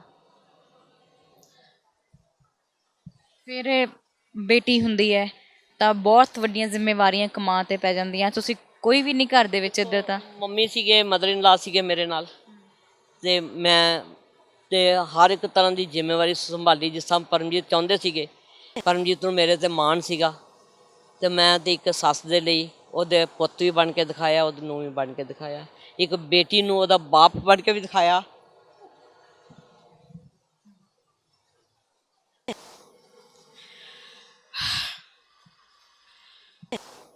ਤੇ ਮੈਨੂੰ ਯਾਦ ਆਉਂਦਾ ਐਸੇ ਮੂਮੈਂਟ ਦੇ ਦੌਰਾਨ, ਇੱਕ ਵਾਰੀ ਜੰਮੂ 'ਚ ਰਹਿ ਰਹੇ ਸੀਗੇ ਆਪਾਂ, ਪਰਮਜੀਤ ਕਿਸੇ ਹਥਿਆਰਾਂ ਦੇ ਸੰਬੰਧ ਵਿੱਚ ਹੀ ਉੱਥੇ ਠਹਿਰੇ ਹੋਏ ਸੀਗੇ। ਤਾਂ ਉੱਥੋਂ ਦੀ ਪੁਲਿਸ ਨੇ ਕਿਸੇ ਨੇ ਉੱਥੇ ਵੀ ਕਿਸੇ ਨੇ ਮੁਖਬਰੀ ਕੀਤੀ, ਔਰ ਉੱਥੇ ਤੀਸਰੀ ਮੰਜ਼ਿਲ 'ਤੇ ਪਰਮਜੀਤ ਮਤਲਬ ਕਿ ਉਸ ਵੇਲੇ ਸੀਗੇ ਜਦੋਂ ਇਨਫੋਰਮੇਸ਼ਨ ਮਿਲਦੀ ਹੈ ਵੀ ਇੱਦਾਂ ਪੁਲਿਸ ਨੇ ਕੋਠੀ ਨੂੰ ਘੇਰਾ ਪਾ ਲਿਆ। ਮੈਂ ਤਾਂ ਇੱਕ ਦੋ ਵਾਰੀ ਉਸ ਕੋਠੀ 'ਚ ਗਈ ਸੀਗੀ, ਅਤੇ 15 ਕੁ ਦਿਨ ਮੇਰੇ ਖਿਆਲ ਪਰਮਜੀਤ ਹੋਰੀ ਉਸ ਕੋਠੀ 'ਚ ਰਹੇ ਸੀਗੇ। ਆਸ ਪੜੋਸ ਵਾਲਿਆਂ ਨੂੰ ਸਾਰਿਆਂ ਨੂੰ ਇਹ ਸੀਗਾ ਕਿ ਇਹ ਮੁੰਡੇ ਜਿਹੜੇ ਨੌਕਰੀ ਕਰਦੇ ਨੇ, ਕਿਉਂਕਿ ਪਰਮਜੀਤ ਉਹ ਭੇਸ ਬਦਲਦੇ ਸੀ ਨਾ, ਕੋਈ ਪਹਿਚਾਣ ਹੀ ਨਹੀਂ ਸਕਦਾ ਸੀਗਾ। ਜਦੋਂ ਉਹਨਾਂ ਨੇ ਦੂਸਰੀ ਡਰੈਸ ਪਾਈ ਹੁੰਦੀ ਸੀ, ਕੋਈ ਸੋਚਦਾ ਸੀਗਾ ਕਿ ਕੋਈ ਆਫਿਸਰ ਹੈ, ਗਜ਼ਟਡ ਆਫਿਸਰ ਹੈ, ਅਤੇ ਕਲੋਨੀ ਵਾਲੇ ਸਾਰੇ ਇਹੀ ਸਮਝਦੇ ਸੀਗੇ। ਪਰ ਜਿਸ ਦਿਨ ਰੇਡ ਹੁੰਦੀ ਹੈ, ਪਰਮਜੀਤ ਨੂੰ ਇਨਫੋਰਮੇਸ਼ਨ ਮਿਲਦੀ ਹੈ, ਇਹ ਤੀਸਰੀ ਮੰਜ਼ਿਲ ਤੋਂ ਛਲਾਂਗ ਲਗਾਉਂਦੇ ਆ ਥੱਲੇ, ਅਤੇ ਥੱਲੇ ਛਲਾਂਗ ਲਗਾਉਂਦੇ ਉਹਨਾਂ ਨੂੰ ਫਿਰ ਪਤਾ ਉਹ ਉੱਧਰੋਂ ਪਾਣੀ ਪੂਣੀ ਦਿੱਤਾ ਹੁੰਦਾ ਕੋਠੀ ਦੇ ਪਾਸੇ, ਉੱਧਰੋਂ ਕੰਡਿਆਲੀ ਤਾਰ ਹੁੰਦੀ ਹੈ, ਇਹਨਾਂ ਦਾ ਪੈਰ ਵਿੱਚ ਫਸ ਜਾਂਦਾ। ਇੱਧਰੋਂ ਗੋਲੀ ਵੀ ਚਲਾ ਰਹੇ ਹੁੰਦੇ ਨੇ ਪੁਲਿਸ ਤੋਂ ਬਚਣ ਲਈ, ਪੁਲਿਸ ਦੇ ਮੁਲਾਜ਼ਮਾਂ ਨੂੰ ਵੀ ਗੋਲੀ ਲੱਗਦੀ ਹੈ, ਇਹਨਾਂ ਦੀ ਵੀ ਬਾਂਹ 'ਤੇ ਇੱਥੇ ਗੋਲੀ ਲੱਗਦੀ ਹੈ, ਪਰ ਫਿਰ ਵੀ ਇਹਨਾਂ ਨੇ ਹਿੰਮਤ ਨਹੀਂ ਹਾਰੀ, ਔਰ ਪਿੱਛੇ ਛਲਾਂਗ ਲਗਾਈ ਹੈ। ਅਤੇ ਉਸ ਵੇਲੇ ਪੈਰ ਝਾੜੀ 'ਚ ਫਸ ਜਾਣ ਕਰਕੇ, ਤਾਰ ਵਿੱਚ ਫਸ ਜਾਣ ਕਰਕੇ ਫਿਰ ਕਾਬੂ ਆ ਗਏ ਸੀਗੇ। ਉਦੋਂ ਵੀ ਅਸੀਂ ਅਖਬਾਰਾਂ ਵਿੱਚ ਹੀ ਪੜ੍ਹਿਆ ਕਿ ਜੰਮੂ ਤੋਂ ਤੇ ਇੱਦਾਂ ਦਾ ਫੜੇ ਗਏ ਆ। ਅਤੇ ਜਦੋਂ ਅਖਬਾਰ ਇੱਥੇ ਆਈ ਅਤੇ ਮੇਰੇ ਘਰਦਿਆਂ ਨੂੰ ਪਤਾ ਲੱਗਾ, ਇਹਨਾਂ ਨੂੰ, ਇਹ ਸਾਰੇ ਕਹਿੰਦੇ ਵੀ ਹੁਣ ਤਾਂ ਕੁਲਵਿੰਦਰ ਹੀ ਜੋ ਕੁਛ ਕਰੇਗੀ, ਕਿਉਂਕਿ ਪਰਮਜੀਤ ਹੋਰਾਂ ਦੇ ਸਾਰੇ ਕੇਸਾਂ ਦੀ ਪੈਰਵੀ ਮੈਂ ਹੀ ਕਰਦੀ ਸੀ, ਪਿੰਡ ਵਾਲੇ ਵੀ ਜਾਂਦੇ ਸੀਗੇ। ਵਾਰ-ਵਾਰ ਜੇਲ੍ਹਾਂ ਦਾ ਰੁੱਖ ਕਰਨਾ, ਵਾਰ-ਵਾਰ ਜੇਲ੍ਹ 'ਚ ਫੜੇ ਜਾਣਾ, ਤੇ ਕਦੇ ਕਿਸੇ ਨੇ ਕਿਹਾ ਨਹੀਂ ਕਿ ਹੁਣ ਇਸ ਲਹਿਰ 'ਚੋਂ ਨਿਕਲ ਜਾਓ? ਨਹੀਂ, ਘਰ ਦੇ ਤਾਂ ਕਹਿੰਦੇ ਹੀ ਹੁੰਦੇ ਨੇ, ਬਟ ਲਹਿਰ 'ਚੋਂ ਨਿਕਲਣਾ ਵੀ ਸੌਖਾ ਨਹੀਂ ਹੁੰਦਾ। ਅਤੇ ਹਾਲਾਂਕਿ ਮੈਨੂੰ ਯਾਦ ਹੈ ਕੁਝ ਸਿੰਘ ਸੀਗੇ, ਹਰਮਿੰਦਰ ਸਿੰਘ ਸੰਧੂ ਫੈਡਰੇਸ਼ਨ ਦੇ ਸੀਗੇ, ਅਤੇ ਆਪਣਾ ਮਹਿਤਾ ਰਜਿੰਦਰ ਸਿੰਘ ਮਹਿਤਾ ਫੈਡਰੇਸ਼ਨ ਮੈਂਬਰ ਅਜੇ ਵੀ ਜਿੰਦੇ ਜਾਗਦੇ ਆ, ਉਹ ਵੀ ਹੁੰਦੇ ਸੀਗੇ। ਕੁਝ ਸਿੰਘ ਕਹਿੰਦੇ ਹੁੰਦੇ ਸੀਗੇ ਪਰਮਜੀਤ ਹੋਰਾਂ ਨੂੰ ਵੀ ਤੁਸੀਂ ਬਾਹਰ ਚਲੇ ਜਾਓ, ਜਿਵੇਂ ਬਾਕੀ ਦੇ ਸਿੰਘ ਗਏ ਨੇ ਅਤੇ ਤੁਸੀਂ ਵੀ ਚਲੇ ਜਾਓ। ਅਤੇ ਪਰ ਪਰਮਜੀਤ ਦਾ ਇੱਕੋ ਹੀ ਸੀਗਾ, ਕਹਿੰਦੇ ਕਿ ਜਿਹੜੀ ਮੌਤ ਤੋਂ ਡਰ ਕੇ ਬਾਹਰ ਜਾਣਾ, ਜਿਹੜੀ ਗੋਲੀ ਮੇਰੇ ਵਾਸਤੇ ਬਣੀ ਹੈ ਮੇਰੇ ਵਾਸਤੇ ਬਣੀ ਹੈ, ਅਤੇ ਪਰਮਾਤਮਾ ਨੇ ਮੌਤ ਦਾ ਸਮਾਂ, ਮੌਤ ਦਾ ਸਥਾਨ, ਮੌਤ ਦਾ ਸਾਧਨ ਸਭ ਕੁਝ ਨਿਯਤ ਕੀਤਾ। ਫਿਰ ਐਵੇਂ ਕਾਹਦੇ ਲਈ ਮੌਤ ਤੋਂ ਡਰ ਕੇ ਬਾਹਰ ਜਾਣਾ, ਨਹੀਂ ਤਾਂ ਬਾਹਰ ਅਸੀਂ ਵੀ ਜਾ ਸਕਦੇ ਸੀਗੇ। ਜੀ, ਫਿਰ ਅੱਜ ਦਾ ਸਮੇਂ ਨੂੰ ਕਿਸ ਤਰੀਕੇ ਨਾਲ ਦੇਖਦੇ ਹੋ? ਤੁਹਾਨੂੰ ਲੱਗਦਾ ਹੈ ਕਿ ਅੱਜ ਜੋ ਪਹਿਲਾਂ ਸਿੱਖ ਕੌਮ ਦੀ ਅਗਵਾਈ ਹੋ ਰਹੀ ਸੀ ਜਿਸ ਤਰੀਕੇ ਨਾਲ, ਅੱਜ ਉਹ ਸਮਾਂ ਬੇਸ਼ੱਕ ਬਹੁਤ ਬਦਲਾ ਗਿਆ, ਪਰ ਸਿੱਖ ਕੌਮ ਹਾਲੇ ਵੀ ਸਾਡੀ ਬਹੁਤ ਪਿੱਛੇ ਹੈ? ਨਹੀਂ, ਮੈਂ ਮੰਨਦੀ ਹਾਂ ਇਸ ਗੱਲ ਨੂੰ ਕਿ ਸਿੱਖ ਕੌਮ ਪਿੱਛੇ ਹੈ, ਸਾਨੂੰ ਕੋਈ ਉਹੋ ਜਿਹਾ ਯੋਗ ਲੀਡਰ ਨਹੀਂ ਮਿਲ ਰਿਹਾ। ਜਿਸ ਤਰ੍ਹਾਂ ਸੰਤ ਜਰਨੈਲ ਸਿੰਘ ਜੀ ਖਾਲਸਾ ਪਿੰਡਾਂ ਵਾਲਿਆਂ ਦੇ ਸਮੇਂ ਸੀਗਾ, ਉਸ ਸਮੇਂ ਸਾਨੂੰ ਇੱਕ ਯੋਗ ਲੀਡਰ ਮਿਲ ਗਿਆ ਸੀਗਾ, ਅਤੇ ਅਗਵਾਈ ਕਰਨ ਵਾਲਾ, ਸਾਰੀ ਕੌਮ ਦਾ ਬੱਚਾ ਬਜ਼ੁਰਗ ਸਾਰੇ ਉਹਨਾਂ ਦੇ ਨਾਲ ਸੀਗੇ। ਔਰ ਉਸ ਤੋਂ ਬਾਅਦ ਸਾਨੂੰ ਇਹੋ ਜਿਹਾ ਯੋਗ ਲੀਡਰ ਨਹੀਂ ਮਿਲਿਆ, ਜਿਸ ਕਰਕੇ ਕੌਮ ਜਿਹੜੀ ਉਹ ਭੁੰਬਲ ਪੁੱਸ ਵਿੱਚ ਹੈ। ਕੌਮ ਦੇ ਵਿੱਚ ਜੁਝਾਰੂ ਵੀ ਨੇ, ਬੀਬੀਆਂ ਵੀ ਜੁਝਾਰੂ ਹੈਗੀਆਂ ਨੇ, ਹੁਣ ਵੀ ਜੁਝਾਰੂ ਸੋਚਦੀਆਂ ਹੈਗੀਆਂ ਨੇ, ਬਟ ਜਦੋਂ ਕੁਛ ਅੱਗੇ ਲੱਭਦਾ ਨਹੀਂ ਨਾ, ਫਿਰ ਇੱਕ ਨਿਰਾਸ਼ਾ ਜੀ ਪਾਈ ਜਾਂਦੀ ਹੈ।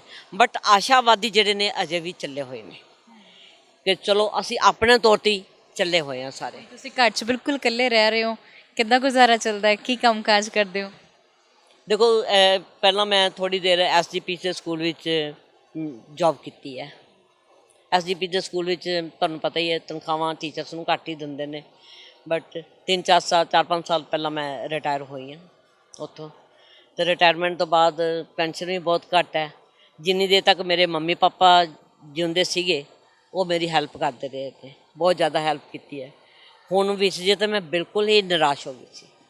2000 'ਤੇ ਗੁਜ਼ਾਰਾ ਕਰਨਾ ਬੜਾ ਔਖਾ ਜਿਹਾ ਸੀਗਾ, ਮੈਨੂੰ ਪਤਾ, ਮੈਂ ਬਹੁਤ ਨਿਰਾਸ਼ ਹੋ ਗਈ ਸੀ।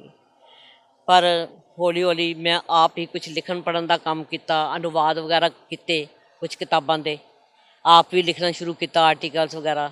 ਫਿਰ ਇੱਕ ਦੋ ਜਥੇਬੰਦੀ ਵਾਲਿਆਂ ਨੇ ਮੇਰੀਆਂ ਇੰਟਰਵਿਊਜ਼ ਵਗੈਰਾ ਲਈਆਂ, ਜਿਹਦੇ ਕਰਕੇ ਸੋਸ਼ਲ ਮੀਡੀਆ 'ਤੇ ਮੇਰਾ ਥੋੜ੍ਹਾ ਜਿਹਾ ਆਧਾਰ ਬਣਿਆ, ਤੇ ਮੈਨੂੰ ਹੁਣ ਕੁਝ ਜਥੇਬੰਦੀਆਂ ਜਿਹੜੀਆਂ ਨੇ ਉਹ ਪੁੱਛਦੀਆਂ। ਹਾਂਜੀ, ਸ਼ੁਕਰੀਆ, ਤੁਸੀਂ ਆਪਣੀ ਜਿਹੜੀ ਹੱਡਬੀਤੀ ਸਾਡੇ ਨਾਲ ਸਾਂਝਾ ਕੀਤੀ ਹੈ, ਬਹੁਤ ਬਹੁਤ ਧੰਨਵਾਦ ਜੀ। ਵਾਹਿਗੁਰੂ ਖਾਲਸਾ ਵਾਹਿਗੁਰੂ ਜੀ ਕੀ ਫਤਿਹ। ਸੋ ਇਸ ਸਨ ਸਾਡੇ ਨਾਲ ਮਾਤਾ ਕੁਲਵਿੰਦਰ ਕੌਰ ਜੀ, ਔਰ ਤੁਸੀਂ ਇਹਨਾਂ ਦੀ ਜ਼ੁਬਾਨੀ ਸੁਣਿਆ ਕਿਸ ਤਰੀਕੇ ਨਾਲ ਜੇਲ੍ਹ ਦੇ ਵਿੱਚ ਮੰਗਣੀ ਹੁੰਦੀ ਹੈ, ਕਿੰਨਾ ਜਿਹੜਾ ਆਪਣੇ ਤੇ ਸੰਤਾਪ ਹੰਢਾ ਕੇ ਅੱਜ ਵੀ ਜਿਹੜਾ ਉਹ ਬਹੁਤ ਹੌਸਲੇ ਨਾਲ ਤੁਰੇ ਹੋਏ ਨੇ। ਤਾਂ ਜਿਵੇਂ ਤੁਸੀਂ ਸਾਡੇ ਪਿੱਛੇ ਦੇਖ ਵੀ ਰਹੇ ਹੋ ਕਿ ਪਿੱਛੇ ਦੋਨੋਂ ਪਾਸੇ ਮੋਟਰ ਚੱਲਦੀ ਹੋਈ ਆ, ਪਾਣੀ ਠੰਡਾ ਆ ਰਿਹਾ। ਤਾਂ ਅਸੀਂ ਵੀ ਚਾਹੁੰਦੇ ਹਾਂ ਕਿ ਜਿਹੜੀ ਠੰਡ ਪੰਜਾਬ ਦੇ ਵਿੱਚ ਜ਼ਰੂਰ ਪਵੇ, ਜਿਸ ਤਰੀਕੇ ਨਾਲ ਅੱਜ ਵੀ ਇੰਨੀ ਅੱਗ ਲੱਗੀ ਹੋਈ ਆ, ਚਾਰੇ ਪਾਸੇ ਹਾਹਾਕਾਰ ਮਚੀ ਹੈ। ਕਿਤੇ ਨਸ਼ਾ ਜਵਾਨੀਆਂ ਖਾ ਗਿਆ, ਕਿਤੇ ਨੌਕਰੀਆਂ ਨਹੀਂ ਮਿਲਦੀਆਂ ਪਈਆਂ, ਕਿਤੇ ਕੁੜੀਆਂ ਦੇ ਨਾਲ ਅੱਜ ਵੀ ਉਹੀ ਤਰ੍ਹਾਂ ਗੈਂਗਰੇਪ ਹੁੰਦੇ ਨੇ। ਤੇ ਇਹ ਜਿਹੜੀ ਅੱਗ ਅੱਜ ਵੀ ਪੰਜਾਬ 'ਚ ਲੱਗੀ ਹੋਈ ਹੈ ਨਾ, ਅਸੀਂ ਚਾਹੁੰਦੇ ਹਾਂ ਕਿ ਸ਼ਾਂਤ ਪਾਣੀ ਵਾਂਗੂ ਠੰਡੀ ਹੋ ਜਾਵੇ। ਪਰ ਜੂਨ 84 ਤੱਕ ਕਦੀ ਜ਼ਿੰਦਗੀ ਭਰ ਨਾ ਭੁੱਲਾਂਗੇ, ਇਹ ਤਾਂ ਅਭੁੱਲ ਗਿਆ, ਨਾ ਭੁੱਲਾਂਗੇ ਨਾ ਭੁੱਲਣ ਯੋਗ ਹੈ। ਇਹ ਤਾਂ ਹਮੇਸ਼ਾ ਅਭੁੱਲ ਯਾਦ ਬਣ ਕੇ ਇੱਕ ਰਹਿ ਜਾਏਗਾ। ਤੁਹਾਡੇ ਤੋਂ ਲਵਾਂਗੇ ਆਗਿਆ ਸਹਿਯੋਗੀ ਸਾਥੀ ਗੁਰਸ਼ਰਨਦੀਪ ਚੀਮਾ ਦੇ ਨਾਲ। ਮਨਦੀਪ ਕੌਰ ਸੰਧੂ। ਵਾਹਿਗੁਰੂ ਜੀ ਕਾ ਖਾਲਸਾ, ਵਾਹਿਗੁਰੂ ਜੀ ਕੀ ਫਤਿਹ।